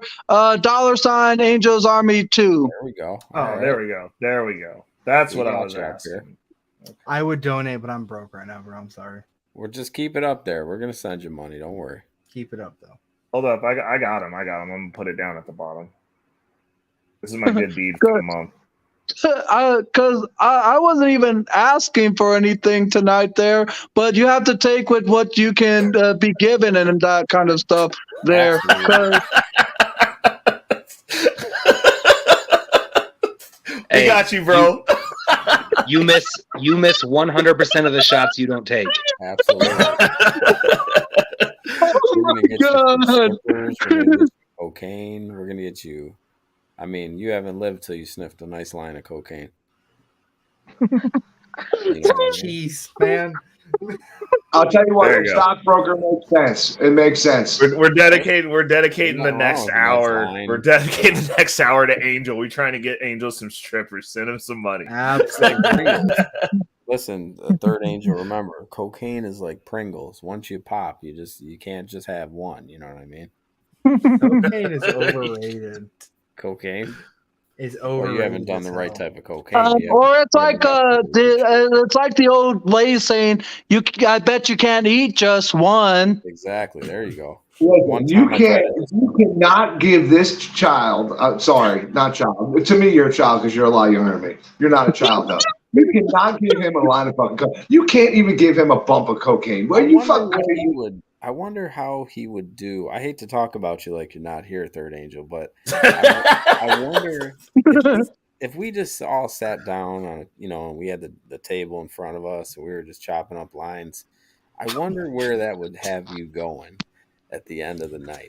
I'll tell you where it's gonna have you going. Hell, you're going to hell. That's where you're going. Just, what I Listen, mean? I don't see him as the user. I see him as the mathematician, the drug school kid. He'd be like talking to you about the stuff.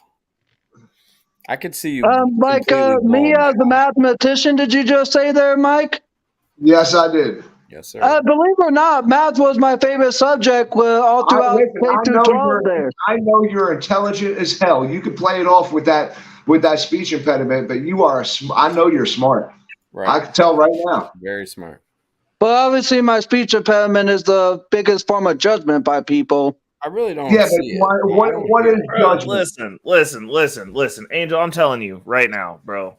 We need to figure out a way to get Angel in like a back room, a server room. He needs to be the man behind the mask, controlling Skynet.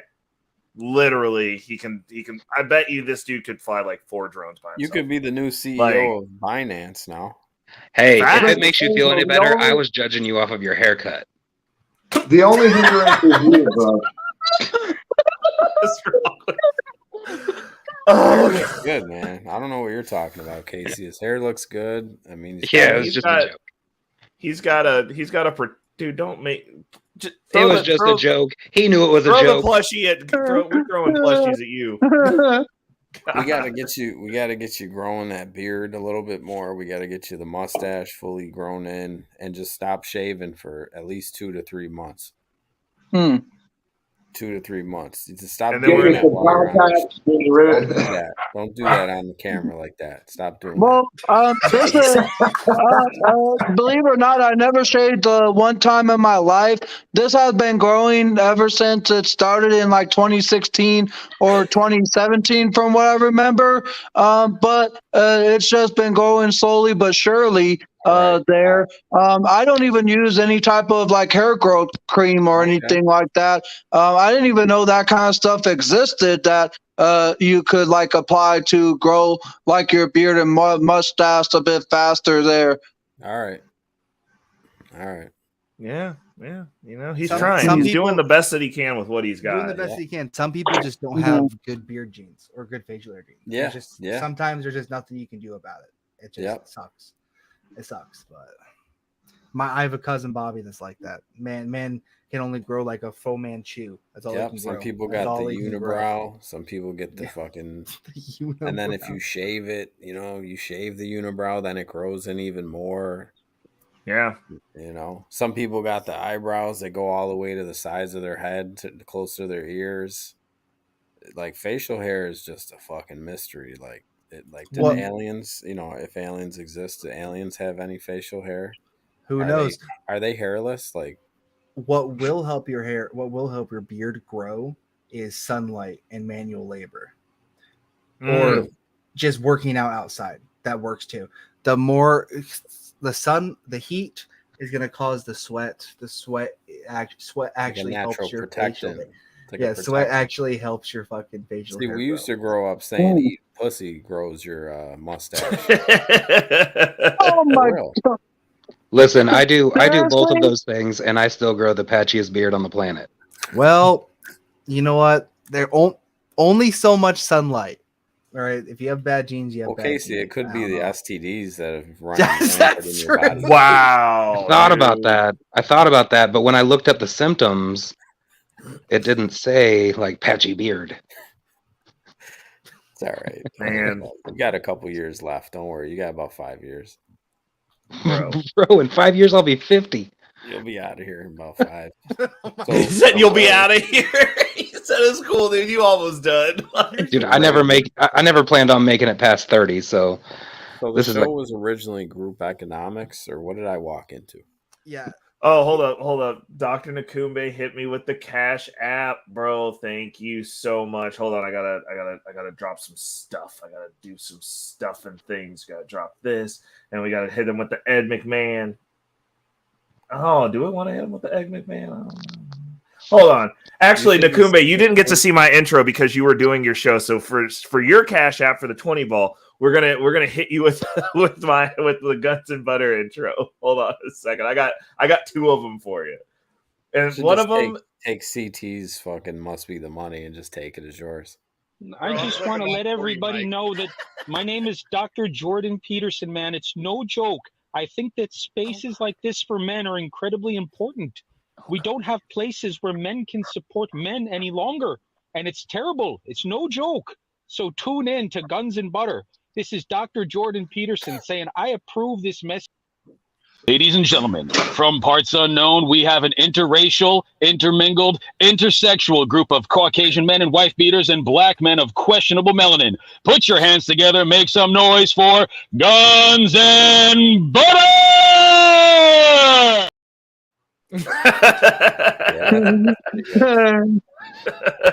That's disturbing. And I just want to give a thank you and shout out to the Dr. Nobi, if I'm pronouncing his name. Kumbe. You got it. Dr. Kumbe. Okay. The Dr. Kumbe had sent a $15 to my Cash App there, which I accepted. Oh, you did accept it? Okay. Yeah. That's a good thing. Dude. I might be back. We'll find out. Good. Oh my goodness. Well, because honestly, I think it's the first time he and like you guys are like gonna be sending me something tonight there. But obviously, if it's the first time, you have to like accept it. If it's a first time request by those that have a verified account, obviously, because I know there's some suspicious scammers out there that use Cash App and that kind of stuff there. And I've been aware of that stuff for a while now, and even they tried to get me to send like something to them, but thankfully it never fully went through on Cash App's end because of detected scamming and that kind of stuff there. And that's great of what Cash App is doing is advanced security to prevent scams like that. Your Cash App is with a cartoon profile. Is he? That's what he's asking. Right? Yeah, it's with the cartoon profile picture. You'll see me and Animal there. It was a character cartoon picture that I had drawn by someone on Fiverr there. That at the time when I still had my pet kitty cat there. All right. Okay, so this is a. Oh yeah, positive. that does look like you. It looks Shout like out you. to Dr. It looks Nakeem. like him. It's awesome. me there. It has like a purplish and bluish background where one side is purplish and the other side is bluish. Okay. All right. So Nice. this is productive. We got a Cash App for Uncle Ray, and we got a Cash App going towards your Metallica The concert. stripper fund. It's a stripper fund. We're just Stripper gonna call it fund. what it is. A stripper fund. Stripper fund. We're figure out a way to get a stripper into Buffalo Wild Wings, trench coat style. Rozzy, if you'd like to pay, Ray Crypto is the Cash App, and also Angels Army too. And Bumpkin is starting a new Fight Club type of cult.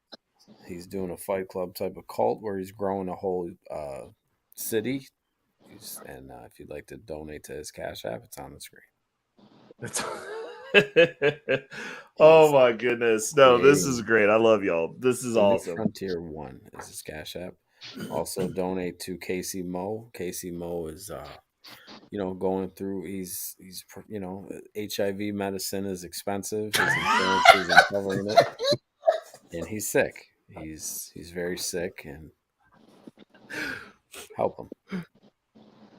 The problem is the medication makes you feel sicker. Yep. That's the thing. Casey's dying, everybody. We'd like to send him a Cash App.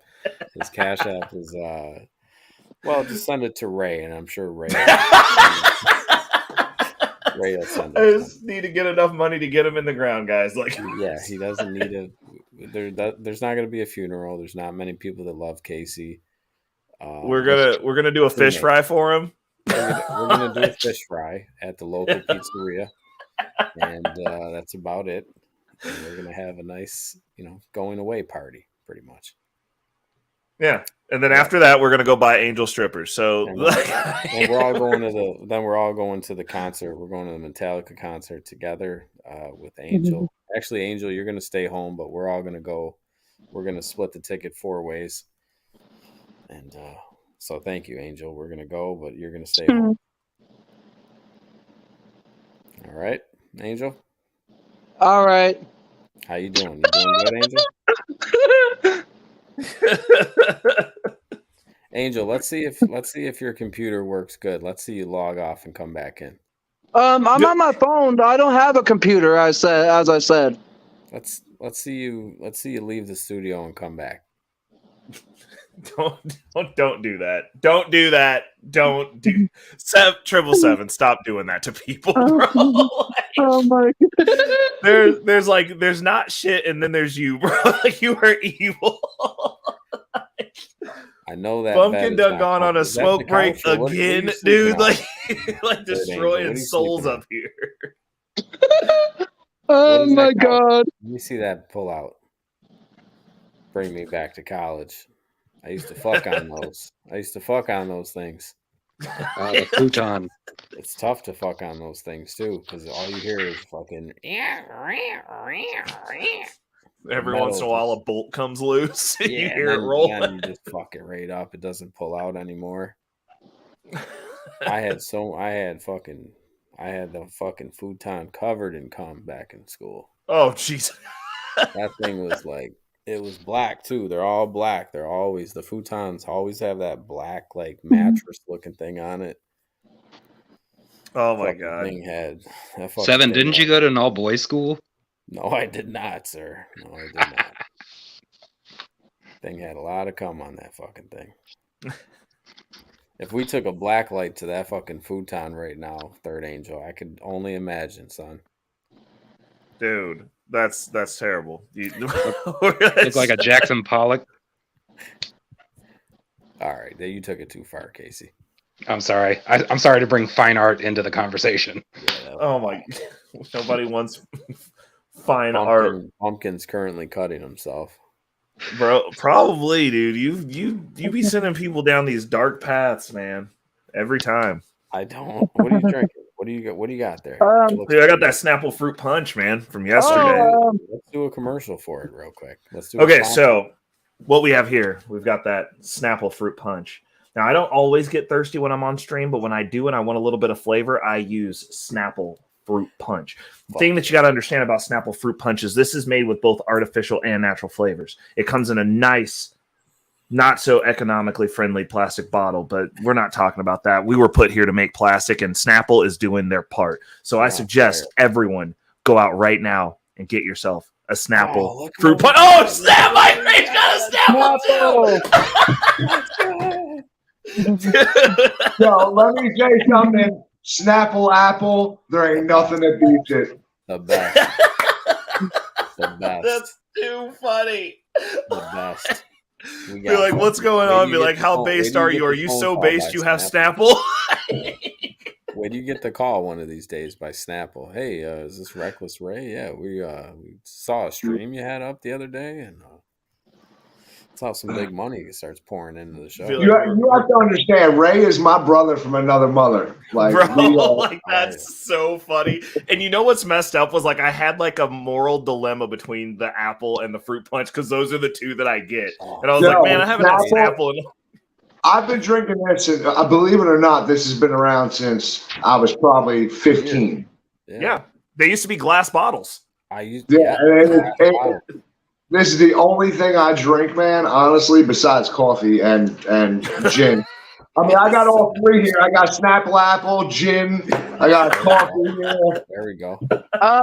I think some people would classify me as the biggest consumer of caffeine the products there, because I drink coffee from my house here, but I often drink like those 200 milligram energy drinks from like a convenience store, and I even have like a half of a 4-pack of the Celsius energy drinks. If you guys know what that is, I had drank those on a regular basis a few weeks ago when I had a 24-pack there. But so just from all that, speech impediment. Maybe it's all the freaking energy and caffeine. All the sugar.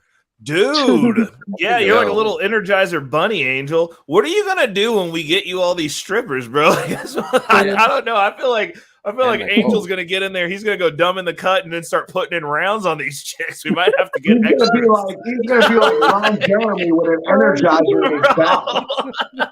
He's gonna fuck them all and let God. Oh my god, Casey, that was mess. I heard what you said. That's fucked up. I'm glad somebody heard it. Hold on. No, wait. Everybody got to be quiet because Casey said it real low. You got to say it again. I said he's gonna fuck them all and let God sort them out. Yeah. I'm going back. I'm clipping that, and that is going to be Angel's intro sound whenever he comes up. oh my god. Hey, yo, real quick. Speaking of drinking things, I was just thinking about this like a week ago, but the first dude to ever like drink milk, you know, he wasn't thirsty, right? Shut up. That ain't right. Sucking on a cow's tit. Right. Like, well, you know what I mean? Like, think about it. At that point, nowhere in nature or in the world did humans drink, or any animal drink, the breast milk from another animal. So that's not true. I mean, you got a baby calf that's going to drink the milk from its mother. I mean, okay, that's so the same. That's the same species. What about hypothetically though? Okay, so like that they couldn't find water. He's rummaging around and there's a cow and he like looks over and like the little cow's drinking. He's like, man, I'm about to die. Right. I need to get on that. And so he starts drinking too from the little cow teat so that he cannot die. And then he got super strong and was like, hey, bro, this milk, this is the shit. Like, let's go. Yeah, but I mean, you think about it. A baby human is sucking on the tit of its mother, right? Say something happens with his mother where she ain't producing milk after blah, blah, blah, blah. And then he's got to feed his kid because back then they didn't, I mean, they tried to puree shit. But Yeah. who knows? He was like, hey, maybe that cow has something going on and, you know, had to get the milk for his kid. Who the fuck knows? I mean, either way, society is sick. I Hold on a grew up second. love- So wait a second. We're going to do an advertisement for milk now. Milk. Oh, yeah, let's do it. Not only does it do a body good, it'll put titties on your 10-year-old at this point because the cows are stuffed full of hormones. I fucking hate milk, honestly, and be honest with you, cow's milk's actually bad for fucking humans, believe it or not.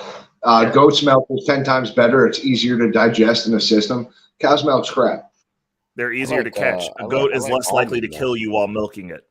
I like almond Just saying. milk. It's pretty good if you're gonna do Almond milk, that's why Almonds you don't have that teats. testosterone. 777. Almonds don't have teats. Well, I like. You can't milk I a like fucking it. almond. I mean, it tastes like a nice, like a vanilla type of. It's got a weird, You keep on drinking that nut milk. I have nipples, Ray. Can you milk me? Yes, fucker.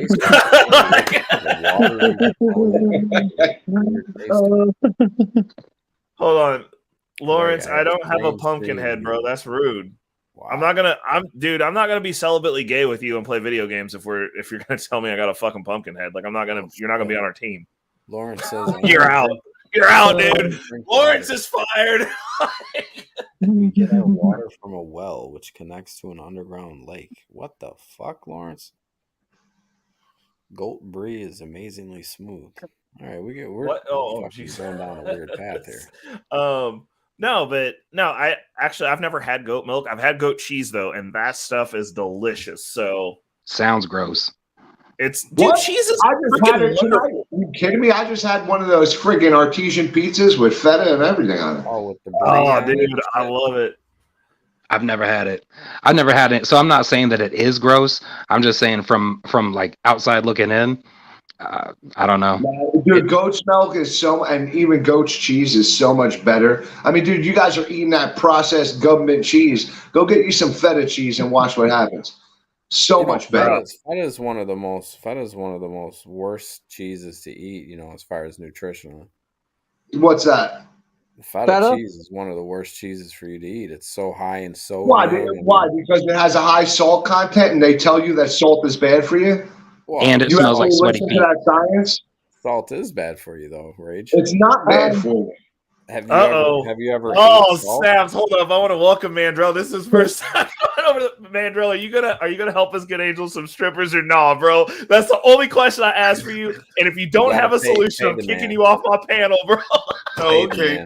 I can tell him how to get some. Go to the strip club. You got to and wave a bunch of money around. You got to. That's what we're trying to send him the money. That's what we're trying to do. Just saying. You was talking about everybody give $1. You have $4 million earlier. Were you right? Yes, 100%. Everybody send them $1. My question is, I do not understand. No, Mike, this is a legitimate question. How did nobody think of everyone just donating $1 to get some shit done when y'all have 4.2 million people? I want to know how this didn't work out. Listen, I was screaming at the screen at this point when you were talking about that because we did essentially, and we didn't start off with money because no one wants to give away their hard-earned money. But even as far as different things we were trying to progress with different politicians, you know what I'm saying? We tried that the only thing capable that we were actually able to do because it cost no money was crash servers. Like I crashed CNN server, and I don't give a shit if they hear me. I crashed their server. I crashed the entire celebrity server, and I fucked up the celebrity server too bad. And that's all because it was automated emails coming from 50 million directions that crashed the servers. But when it comes to money, there's so many scams out there nowadays, regardless of who you are. It's just hard for people to give up money because listen, Mike, I'm telling you, if we get $4.2 million, if we get 4.2 million people together in lockstep, scam me out of a fucking $1, bro. Let's take it. I'll give you the $1. Here's the thing. A lot of people, like I ain't saying people on this panel because the majority of us I know make bank. So what I'm saying is most people, and I look at it, listen, the world is hard. You know all the shit I got going on. And I still struggle. Mind you, I have 3 properties. I got friggin' bills out the fucking wazoo. I make a piss ton of money, but it seems like I pay out more than I make. And the world is hard. And you think about all these other people out there who are really struggling. It's most of the patriotic Americans, and I'm going to be honest with you, don't have money. That's why the left is so heavily funded, because the patriotic people are the ones that are struggling and see the problems. They're not indoctrinated by the left where they're coming from money and they're heavily funded. If you notice and you look at politicians, the most heavily funded politicians are the left. It's not the right. You know, left. Yeah, right.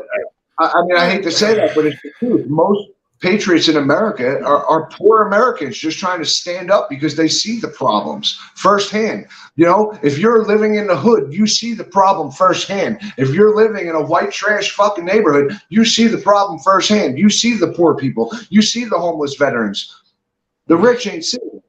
You know, right. So it's hard for people to give up even $1. Okay. And there's a lie that's been told for a very long time that the right is for big corporations and the left is for the little guy. They're both for big corporations, but the left has a distinct plan, I guess you could say, to turn people, as many people poor as possible, because without poor people, that need things, they have nothing. Because their policies are shit. They've always been shit. The only thing they can do is create a victim class so that the victims need to be supported. That's the whole fucking point of their side of the party. Yeah, but here's the thing. When it comes to which one is more funded, I don't think that matters at all. Because the simple truth is, it is a dog and pony show. What you see on television, it really is. Like they're Democrat, Republican, they're all fighting for the same thing. Like if the Republicans get in office, they're gonna do the shit the Democrats wanted to do. Yeah, but funding it doesn't matter who gets selected, you know, and it works vice versa too. You know what I'm saying? Yeah, but funding absolutely matters. If you look at Antifa, if you look at those big organizations like Antifa, Black Lives Matter, they're all heavily funded. And what do they do? Funded. What does Black Lives Matter do? Nothing. Well, exactly. They buy houses for themselves and launder the money and get in no trouble for it. But they also divided this nation. In trouble because where the source was coming from. But if you look at all these organizations, and even Antifa, listen, people don't understand about Antifa. This isn't no new organization. They're multi-generational. They've been around since the late 1800s, and they're modeled after the Nazi regime. People just don't understand this. They think it's a new thing. Like read the book, you read the Antifa handbook, and it tells you right in there. They're multi-generational, but they're funded and heavily funded by their families and by corporations and by listen. Yeah. But that goes back to what I was saying though earlier during the monologue though. Like this is by design. It's just to move money. It's the same reason we fight these wars that don't have definitive ends. And that's why it's literally. Oh, go ahead. There's one way the rich stay rich is. It's just a bunch of moving money around. That's how they get away from paying taxes. They just move. They literally move money around, and they don't pay taxes on it. Race it. What everyone said here, actually, everybody's correct. You know what I'm saying? Like everyone's contributed a different point of view, and all of them are correct. Like, but what Ray was saying, like it's all by design. It is. It actually is all, and it's what everyone said is actually correct, and it's all by design. Really is, man, and it's just it's incredible to look at this shit and see what you brought up Antifa and Black Lives Matter. I'll even throw in the NAACP, who hasn't done shit in like 60 years.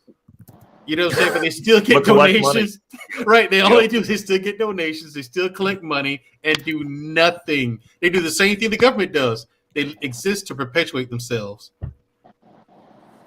That's what government does. It exists to keep itself alive, perpetuate itself. That's it. They're not out to help anybody. The government does what it needs to do to keep itself alive. If that means like motivate people to donate money, or motivate people to go to war, motivate people to vote one way or the other, that's what the government is going to do. Same thing with these organizations. Please help the United Negro College Fund. It's like 12,000 black kids a year. And you look it up, you're like, you only pay for like 3 people. You know what I'm saying? The government is giving them the loans. Right. It's like, dude, you only pay for like 3 people. You just told me 12,000. I mean, no. You're not doing anything. This whole shit is crazy, man. Well, that's the reason I'm like I you know, like you constantly pounding on the solutions focus kind of has me more thinking along those lines, because I'm like, okay, you and Dusto are always like, identify the problem. And I'm like, okay, so like once we've identified the problem, it's like, okay, so what are we gonna do to combat said problem? Like like for me personally, like that's the reason I'm big on having your personal finances within your home straight. Like that's a way to combat the problem, because like you have to be able to create that breathing room so that you can look around and have time to think, to process, to go, okay, I'm not worried about if I'm going to be able to eat tomorrow. Like we're good.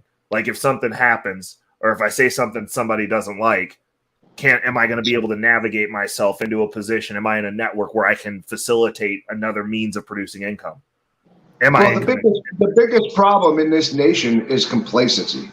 Yeah. People can make a difference. People can actually stand up. They're just not willing because they're too comfortable in their own lives. They're worried how everything's controlled now, especially their banking system, their mortgages, everything like that. They're worried it's going to be taken away. It was proven in Canada when they started taking away all the truckers' income when they showed up in protest. So, I mean, that's the problem. The government is never meant to be feared by the people. The people own the government. Regardless of what anybody wants to believe or what the government portrays, we are in charge. They work for us. Period.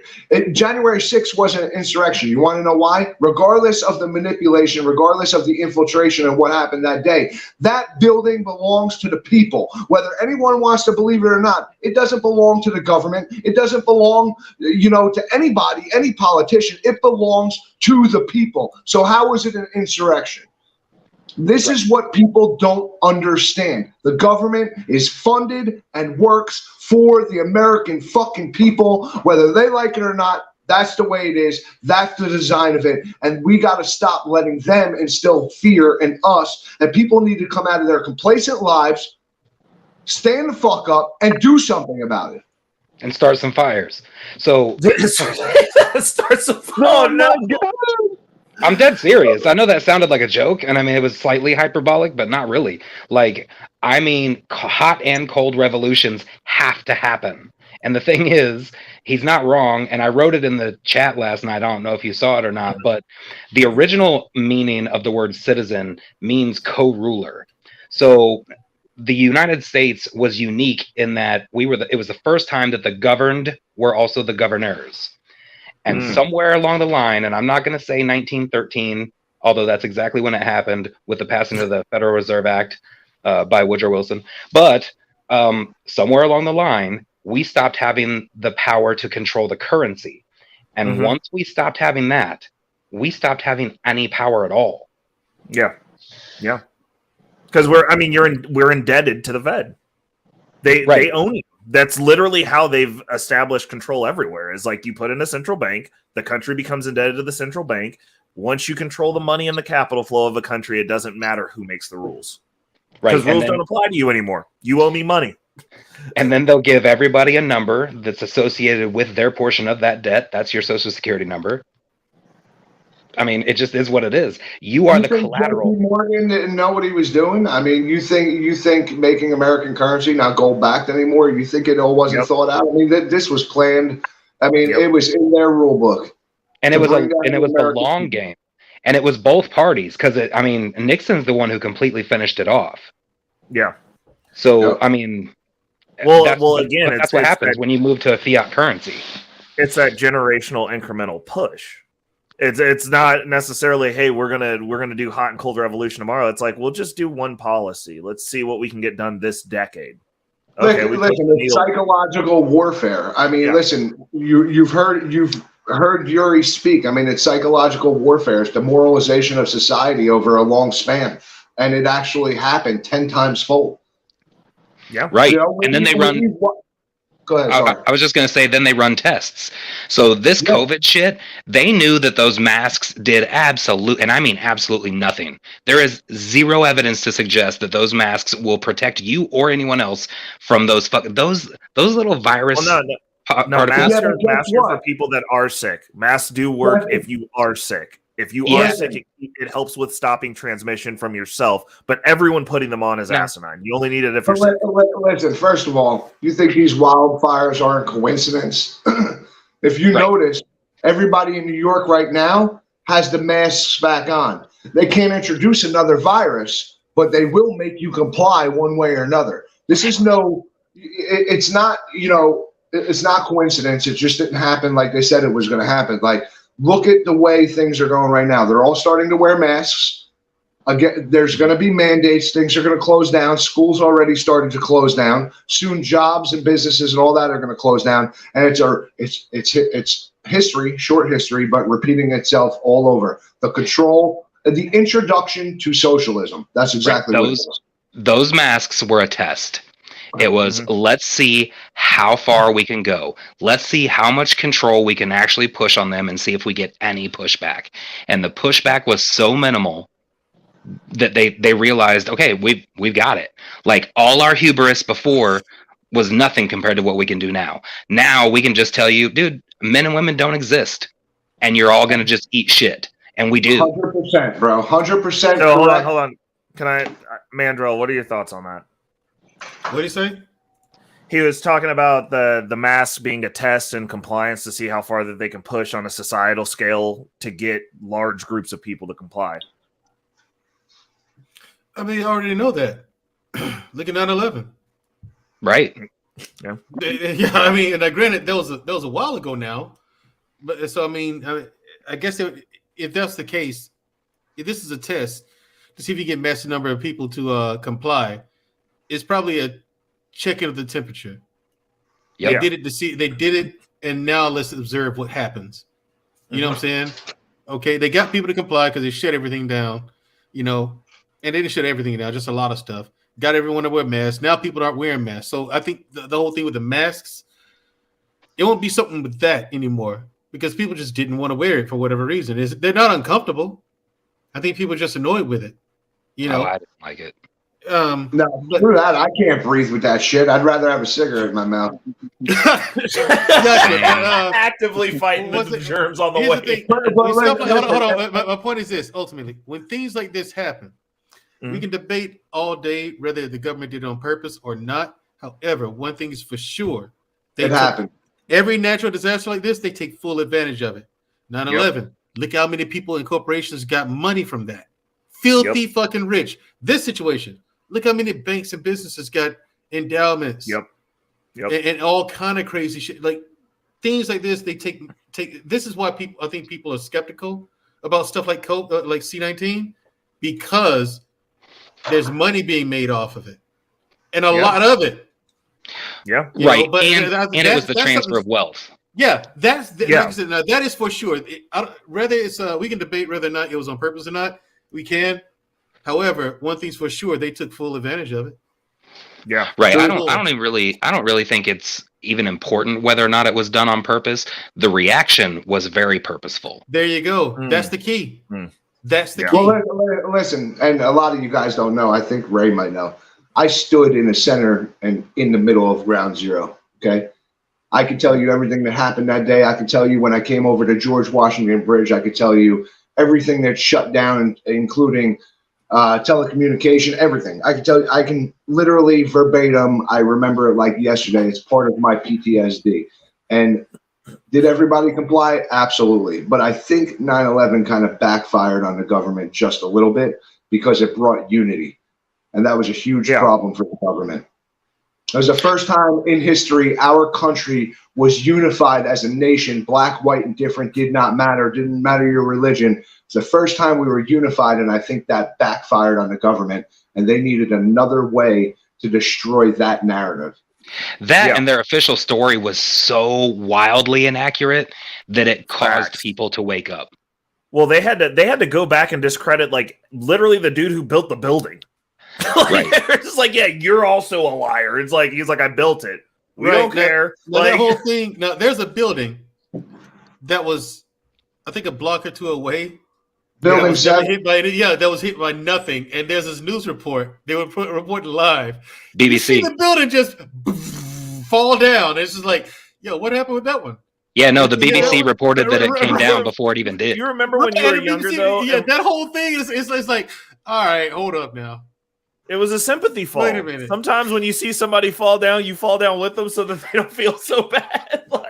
Listen, regardless, and I tell people this all the time, on 9/11, I don't go on social media. I stay off social media. And I tell people, save your fucking conspiracy theories for the entire year, because on that day, I don't want to hear it. I've seen shit no one should ever fucking see. I stood in the middle of that ground year after year for every anniversary since. And you want to know what? I stopped going, and I never, ever saw the new memorial. I never went back to New York City, and I grew up there. I looked at those towers every single day. I'll tell you what, regardless of the reason it fucking happened, it was a terrorist act, whether it was foreign or domestic, it was a fucking terrorist act, and it happened to all of us. All of us. Forget sides, forget race, forget religion. It happened to every single individual and every United States citizen. And that's something that most people are starting to fucking forget. That's something our kids aren't taught, and we need to remind them of that day. 100%. I mean, I look at it as a cautionary tale. It goes to show how callous and uncaring the people that are navigating and profiteering off of these incessant, perpetual, consistent wars, how far they're willing to go. They don't, like I said, we are nothing but fucking tools and fodder as far as they are concerned.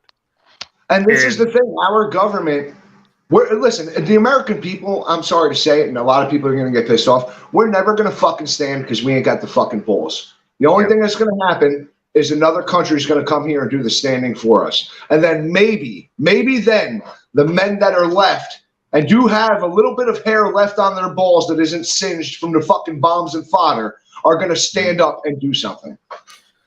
Well, the concern for me is I'm like, okay, so if we obviously the pre-Germany, it was how many people do we have to sacrifice? Like 195 people to get us into that war. Fast forward 9/11, that was like 3,000 people. The number's not, I mean, if you look at the trajectory based on the data, the number's not going down. And like that was 3,000 people. Like the next thing that happens to get us to go do something, how many of our people are they going to sacrifice then? Snowman's coming up to get a reaction. Oh, snap. Hold up. I got him. I see him back there. Oh, Jesus. We've hit the same button. Sorry. Sorry, Snowman. We brought you in and then kicked you out and then brought you back. How do you feel? Hey, Snowman. Not doing too bad. I figured I'd hop up. Looked like you needed a little bit more black representation up here. You're definitely a white. Never mind. I'm joking.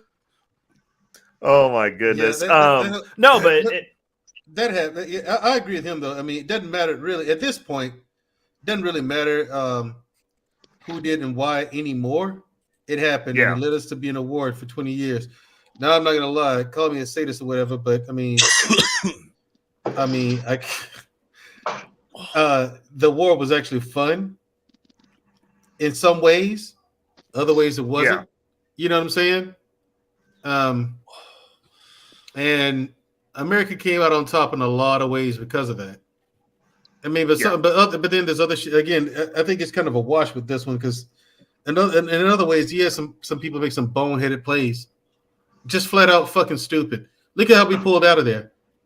No one, including myself, left all of our stuff on the ground. Exactly. I just like no one agrees on how we just packed up and left. Like that was stupid. Like and people get the wrong impression too. Like they look at well, we were getting beat up in Afghanistan. It's like, no, operationally, we kicked ass. In both Iraq and Afghanistan, there was just simply nothing and no one who could stop us. Yeah, sometimes we get hit pretty hard. Sometimes we get shut up. Yeah, but there's just, you'd be incredibly dumb to engage with America in ground warfare or in warfare, period. You're not going to beat us in a fucking fight. Right. It's not happening. You know what I'm saying?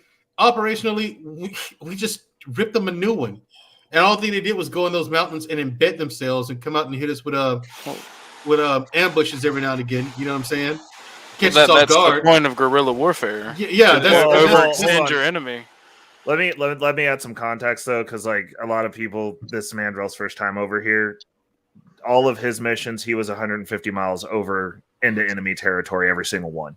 So like he's giving some some very high level, Thanks for very your skilled, service, specialized combat. Oh, that's cool as fuck. Like I'm not disparaging him. I'm not somebody that is known, but that's the point of guerrilla warfare. You know, is it not to overextend your enemy and outlast them? Because the thing is, like for us, for example, people ask us, "How'd you fight?" Like, if we're going out to do something, it's probably gonna. I said 9 times out of 10 it's gonna be at night. Okay, I got MVGs. You do not. Why would I fight you in the daytime? I can see you at night. You can't see me. You know what I'm saying? I'm not. There's a few things that that's gonna be in my kit. I'm not a big kit guy. I always believe that competence trumps equipment every single time. Mm-hmm. So, but there's certain things I'm gonna have with me. One, night vision goggles.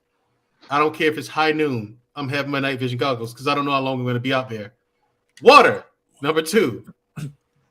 Okay, I'm gonna have a blade of some kind, full tang, and I'm gonna have an MRE or 2. Preferably 2. There you go, preferably. You know what I'm saying? I'm gonna have as much water as I can carry, but those MVGs, I'm going out with them. And so they hit us in the daytime.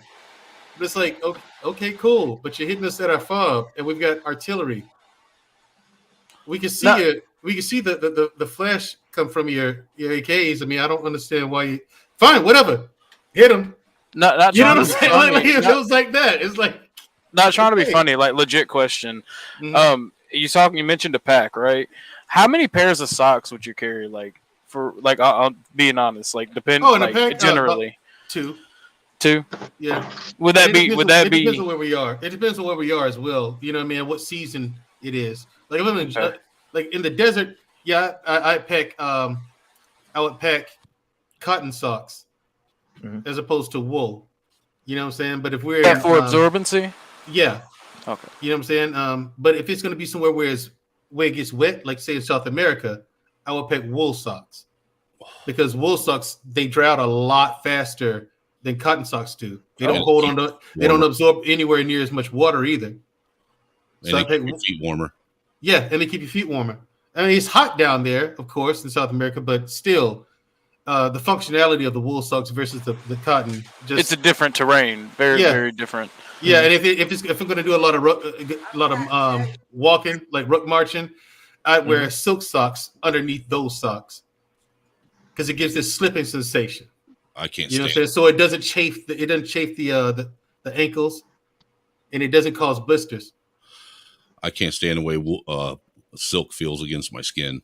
Yeah, man, but listen, if you got a ruck march and you got about 20, 30 miles to go, you're gonna appreciate those silk socks underneath those wool ones. Hey, Mandrell, how old are you? Just jokingly speaking, guys, I guess something like what you just mentioned. How do I pronounce your name? Mandrell or yes, it's Mandrell. Yeah. Mandrell, I'm guessing what you just mentioned of those socks would be something 777 would want me to wear at the strip club. Truly. Don't you? Yo, Mandrell, how old are you? 44. Well, okay, so you're my age. So did you go delayed entry or did you go in straight after high school? No, I went to college first, and then I went to the military. And this is look. I had no plans growing up to join the military, like at all. In fact, I always said, I'm not joining the Army. I'm not joining the Army. That's because both my granddads served in World War II. My great uncle served in the Korean War. My mother's brother, my uncle, served in Vietnam. My father served in Desert Storm. You know what I'm saying? And he was serving in this one, right? Because he was in the National. He spent 3 years active duty, and the rest was National Guard. So he was still in the National Guard, right? So I was like, I'm not joining the military. I'm not doing that. Then the Army said, you got student loans? I said, yeah. We'll pay them right off for you. I said, well, where do I sign, Sergeant? Bring it on. Right. You're going to pay off my student loans? Yeah, I'll do it now. You know? So I went. Since you I were went to talking basic about in Fort Jackson. Okay. Where'd you go basic at? I went to Fort Jackson. Oh, you was at Relaxing Jackson? Yeah, I was at Relaxing Jackson. So did y'all? We used to make pressure bombs out of our MREs. Did they still do that when you was in? Nah, no, we didn't. And here's how I ended up in special forces. Right, we're at airborne school. I finished airborne school, and then there's a guy in a tan beret and the green beret came around when we was graduating and said, and this is right after they gave us our blood wings.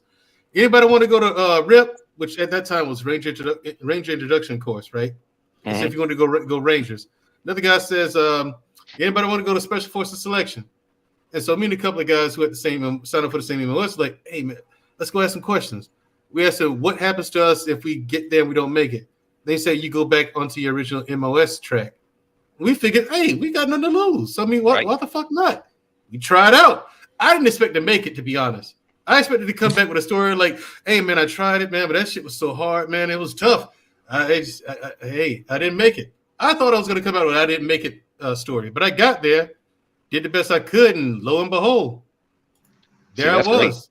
Great. My original MOS was a 38 Alpha. What was yours? Original 92 Romeo. Okay. Parachute rigger. So here's what I didn't know. To be a parachute rigger, your physical fitness has to be at the same level as people who are in special operations. Because a lot of times you deploy with special operations and they snatch bodies to go on patrol with them all the time. They snatch riggers up all the time to go on patrol with them. I didn't know this, so by the time I got there, I was like, "Oh no fucking wonder they were pushing me so hard." Right. Like for PT for us was different from everyone else. Like they looked at MOS. Okay, you're gonna need extra. Everyone else is going to the chow hall, but us we had to run 5 miles. This is at the end of the day in basic training. They pull us to the side and make us do extra PT. So we always wondered why, and then we looked at the physical requirements of the job. It's like, okay, yeah, your recruiter didn't tell you this. It was something else. So, you know what I'm saying? So by the time I went to selection, the mental portion was the trying part. Like that was the first time I ever got tired. Like honestly, bushed from thinking. I was tired from thinking. When I got the selection, that was the big part of it, man. It was the mental part. You had to figure out fucking puzzles. They're not letting you sleep, not letting you eat, and you had to think and do land nav. Ugh. Yeah, man. That sounds terrible. It was crazy. Then the nasty Nick comes up. That's an obstacle course. That's a mile long. And you don't know what it's all timed. Everything you do is timed and evaluated. You just don't know what the standards are. So, since y'all were talking about it when I came in, can I ask you veterans a question? What's up? What are you guys' opinions on the withdrawal from Afghanistan? It was some and bullshit. how it went down? Because it was some bullshit. I'll tell you that from me. Complete garbage. Yeah, it was some bullshit. Because I have a lot of veteran cousins, and they told me it's like 20 years for nothing. People lost for nothing. Money wasted for nothing. Equipment left over there for the enemy to seize. And it's completely demoralized them. But if you look at Fort Bragg, that's like 3,200 Abrams tanks just sitting in the hangar doing absolutely nothing, collecting dust. Like that's Fort why Bragg's where my AIT was. Leave shit. Yeah, that's why we can afford to just leave shit. We have so much ordnance, so many vehicles, so much equipment. Like if we left stuff over there, it's like so. Well, it's not. Well, Fort Bragg isn't called Fort Bragg anymore. Remember? What's it called? Fort Liberty. They're calling it Fort Liberty. What? Oh yeah, that bullshit. No, it's not. It's Bragg. It's Bragg. It'll always be Bragg to me. It'll always be Bragg to me. You know. Yeah, it's no. No, I think the bigger problem that everybody really has is not so much the equipment, although there was a lot of money worth of equipment. It's the not forcing them to basically go with the rules of engagement.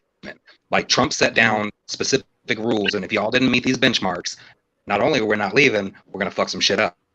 And immediately when Biden gets in there, he's like, "Nope, fuck that shit." And that he assumed people were tired of the war, and it was a political move. Like the only way we lost anything out of that was politically, because operationally we were kicking ass. We had Iraq and Afghanistan simultaneously, and there's nothing that they could do about it. Like seriously, those places were completely under our control. So your soldiers, for everyone who's not veterans, we did our fucking job. And leaving, I've never met anybody else who's a veteran who was okay with leaving, especially anyone who's been there. Right. It was ridiculous, you know. Yeah. Well, listen, guys, I got to get running. For the guys who Okay. serve, thank you for your service. I appreciate you. You had 9/11, man. Thank you. Absolutely, Thank you, Mike, for coming in, and definitely had a great time with you there. Yeah, nice meeting you, bro. Listen, always keep your head up, always keep pushing forward, and always stay in the fight. Remember that, brother. Most definitely. I'll talk at you later, Mike. You have a good one. All right, guys. Be good, man. Appreciate you, Mike. So Mandrill, in regards to solution-based, Bumpkin, who's down in the middle, and Orthodox guy, they're part of New Frontier. They're actually trying to posit some solutions to try to make things better / make some improvements. Yeah. So their whole platform, they're trying to start up their own party. Bumpkin, if you want to add context, I don't want to speak for you guys. Like I just like having you over. So the point of New Frontier, right? There'll never be like a New Frontier party. The point of New Frontier is like on the ground, IRL events, and also sort of building a parallel society to the one we have now. A society that you can fall back on, right? Like I was saying earlier, let's say tomorrow, I'm the leader of New Frontier. I get doxxed. I get fired, right? For my job because of my conservative values I have. If there's a system like New Frontier I can fall back on, and there was 100 jobs in my area that all had connections to New Frontier, small business, be it whatever it is, depending on your profession, you could just get rehired at one of those jobs. That won't fire you because of your politics. That's part of the point of what we're trying to build. We have to make it so it is easier for people with our views to be able to step out into the light and not have to be tarnished for doing so. And I think that's where we've been limited a lot with what we've done, because if you step out into the light now, right? Like I show my face, all of that. I'm in constant threat. I'm in constant threat. Yep. But if we had a system in place, let's say 10 years ago, 10, 20 years ago, where you wouldn't get fired for your politics, at least, socially, that is, then I feel like we probably would have made a lot of leeway now, made a lot of progress. But there's always that barrier. And we're trying to break that barrier down. So we want, as far as businesses go, we want a network of small businesses, business owners. We want housing blocks. We want, not only do we want to help out, dissidents like us, we also want to help out the homeless. We want to truly show the people that we are nationalists, right? And we're going to not do the typical conservative thing. We'll pull yourself up by your bootstraps. Like, no, we are nationalists, and we're going to take the burden of being nationalists, right? We're going to give a helping hand to the people that want a helping hand. You have to carve out your own demographics. You have to show people that there is a better way to go about it, build a parallel society so they can't stop you unless they try to kill you. And then from that point, that's when you run for politics. Once you have a large enough demographic carved out in every single state, you start at local, and then you build up from there. That's the only way forward. You can't throw a single man at the solution and expect it to be fixed. Lone wolfism doesn't work anymore. It's dead. It's gone. They'll kill you. They'll do whatever they can to make it so you can't make any sort of change. So you have to throw a system at the system. You have to throw a parallel society at the system. And that's what New Frontier is trying to build, is that parallel society. And it's a lot of tough work. It's ridiculous. It's a ridiculous amount of work. Bet it is. I mean, you're gonna need funding like out the ass too, man. Yeah, well, that's the glory of it. It can be all grassroots. Speaking of which, Ray, I was talking to Andre. I didn't get the chance to talk to Bumpkin about it, and we'd like to have. We were thinking about having you on for a crypto stream. Talk about crypto and how to do it. Yes, I'm in. I don't know if Bumpkin's all right with it, but I don't think he would care. Gotta, Probably should have asked him, but no, I don't care. Anything I've already told all of you guys. Anything that I can do to be of value, tap me, bro. Like, yeah, I need you to help me with the situation, Ray. So a while ago, prior to me being leader of this group, right, someone, and I inherited this, right? Because I don't like crypto, right? I don't meddle in crypto. I'm just one of those guys. But I inherited about $1,000 worth of Bitcoin, and last time I checked, it was from that 1,000, it was down to $300 in Bitcoin. Yeah. I don't know what the fuck to do with that. Do I just let it just trust me? No, just sit on it. Don't do shit with it. You're good. Just keep it. Keep whatever medium you've got it on. Just hold it. Just hold it. You're good. Okay. So I'm doing the right thing. Got it. But I think that when we're talking about like solutions based, like that's the reason I really gravitated towards you guys. Okay, so I've got two questions that I want to pose. So Murda, who's our resident hypest chatter, had a question for the veterans. How did joining the forces help create a better future for you and your family? Oh, I mean, you grow up, and the things that you learn, for one. You know what I'm saying? That's for one. I mean, your perception grows, your perspective grows, and depending on you and how much you learn, how much you like to learn, you kind of become unstoppable when it comes to that regard. The only drawback is social stuff. When you come back here and try to talk to people, I may as well be speaking in hieroglyphics. Not reading them, but I may as well be speaking like Ray last night. Do you know that people call me? So there are some people who called me a hypocrite last night. Of course. Well, man, Drill, you use the N word. Like, yeah, but you're not listening to. I said I'm trying to stop using that word. I even specifically said it still comes out from time to time. Yeah. Well, I'm like, what do you mean? What do you mean?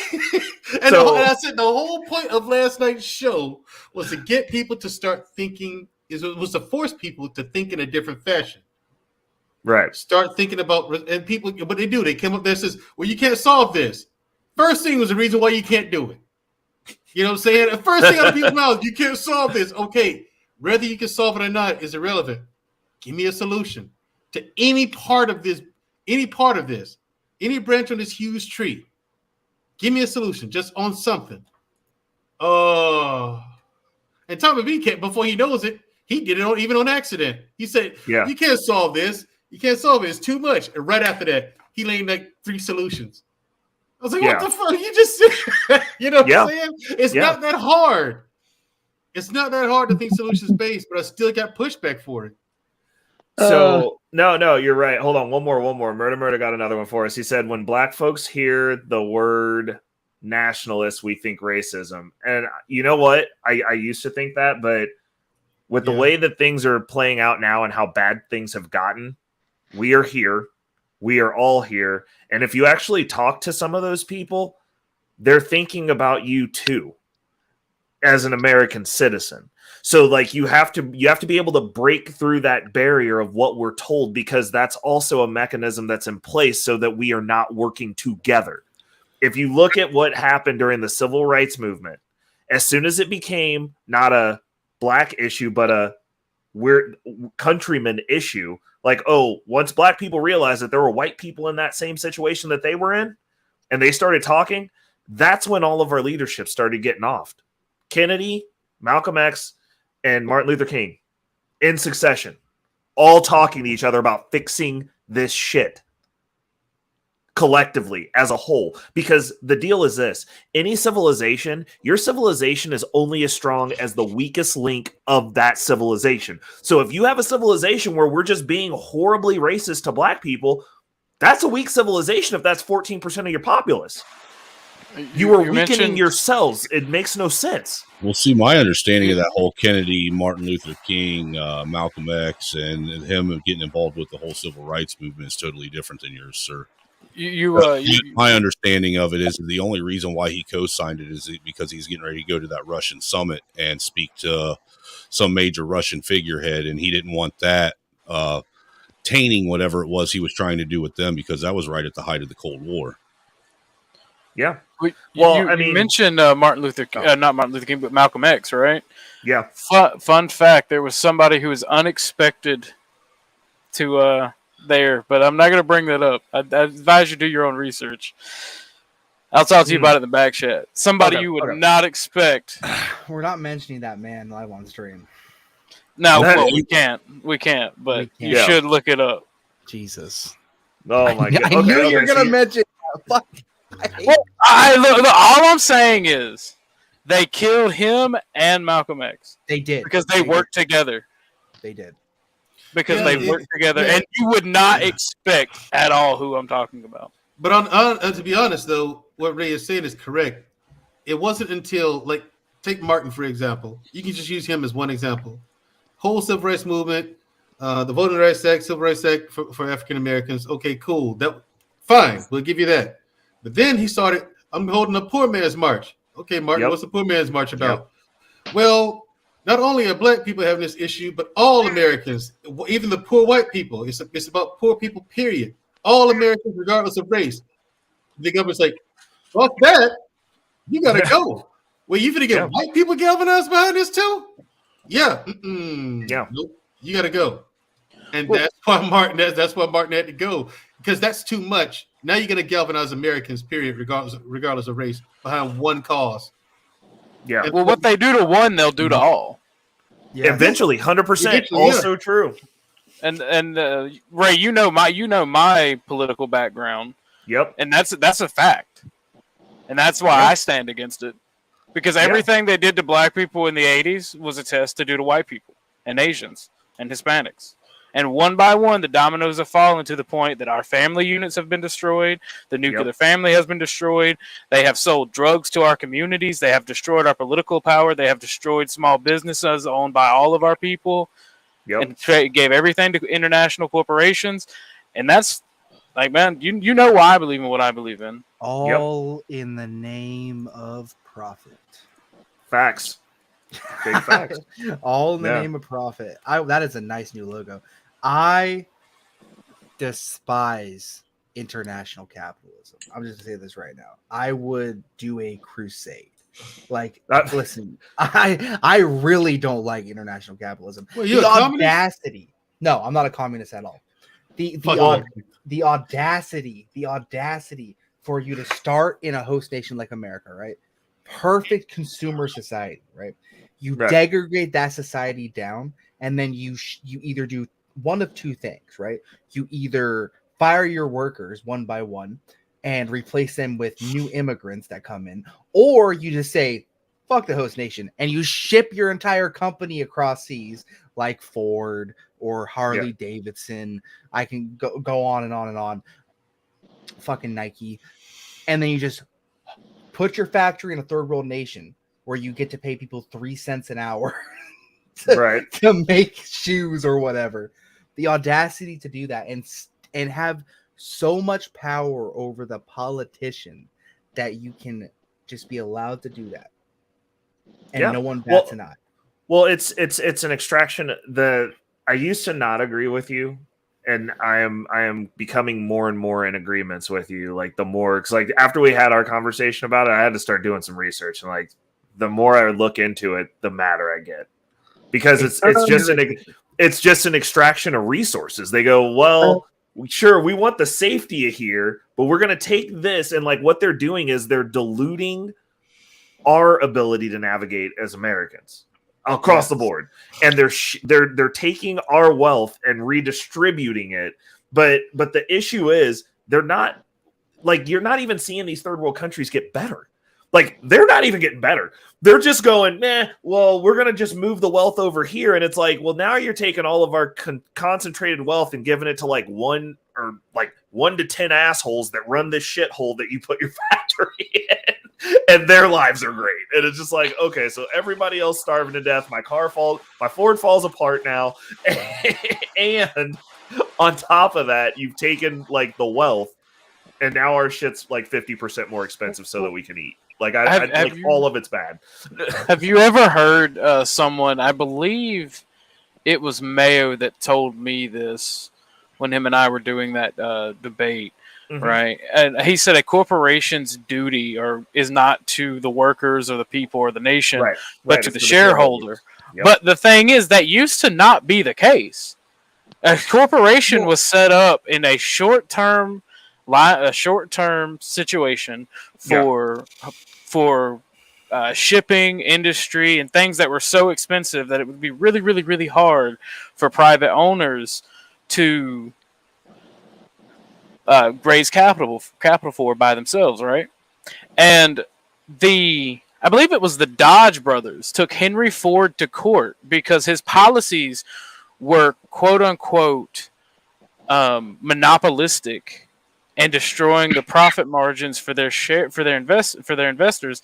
And what Ford was doing was he was paying his workers more money and giving them time be with their families, and they were in turn buying his cars, and he was recouping money on the losses of the wages. And they were saying this was monopolistic, that Ford was changing the dynamic of a corporation, and that the corporation's duty was to the shareholders, not the workers, not the nation, not the side. And the Supreme Court agreed with him. And that has been very fucking disastrous for our nation. I am against a communist. I believe the only good communist is a dead communist. But there are some things that socialists and other people get right. And the thing is, if you're going to have a corporation, it should be there to benefit the worker and the nation first. Because without benefiting those groups, you have a shitty tax base, you have a failed state. I agree with you. I just think it boils down to there's people. And at what point, and I understand that if you have a globalist mindset, then again, everyone's just a fucking tool or a resource to be used. But my question is, here in 2023, with where we're at now, why aren't we just developing some good companies, some companies that give a fuck? Like, why can't because like people can change the narrative of business because people make businesses. Why? I can tell you why. It's the soft move. It's the soft move towards socialism. So when you socialize everything, it makes it to where you're not rewarding the innovation. You're not rewarding the people who step up and invent and create. So although it's been I say soft move, it's actually been a really fucking hard move towards socialism. And it shows in the apathy. The apathy that is felt between Americans is proof that we have already moved hard into that hard left socialist ideology. On that note, though, I gotta bounce because I gotta go to bed. Okay, get your rest. Dude, I love you, rocking bro. Out with you, man. I love you with it, bro. I disagree. Please keep watching the stream or watch it tomorrow because I'm gonna go into what you said. Okay, I mean, definitely. I haven't talked to you guys in a while anyway, so I hope things are going well for you guys. And yeah, I'd love to listen. Mandrell, it was nice to meet you. Nice to meet you too, man. Angel, same thing. Always good to see you, Casey. You have a great night there, Casey. I will try to do that. Snowman, it was good seeing you for 5 seconds. Right. But have a good one, guys. Adding on to what Casey just said, essentially, that's what it is.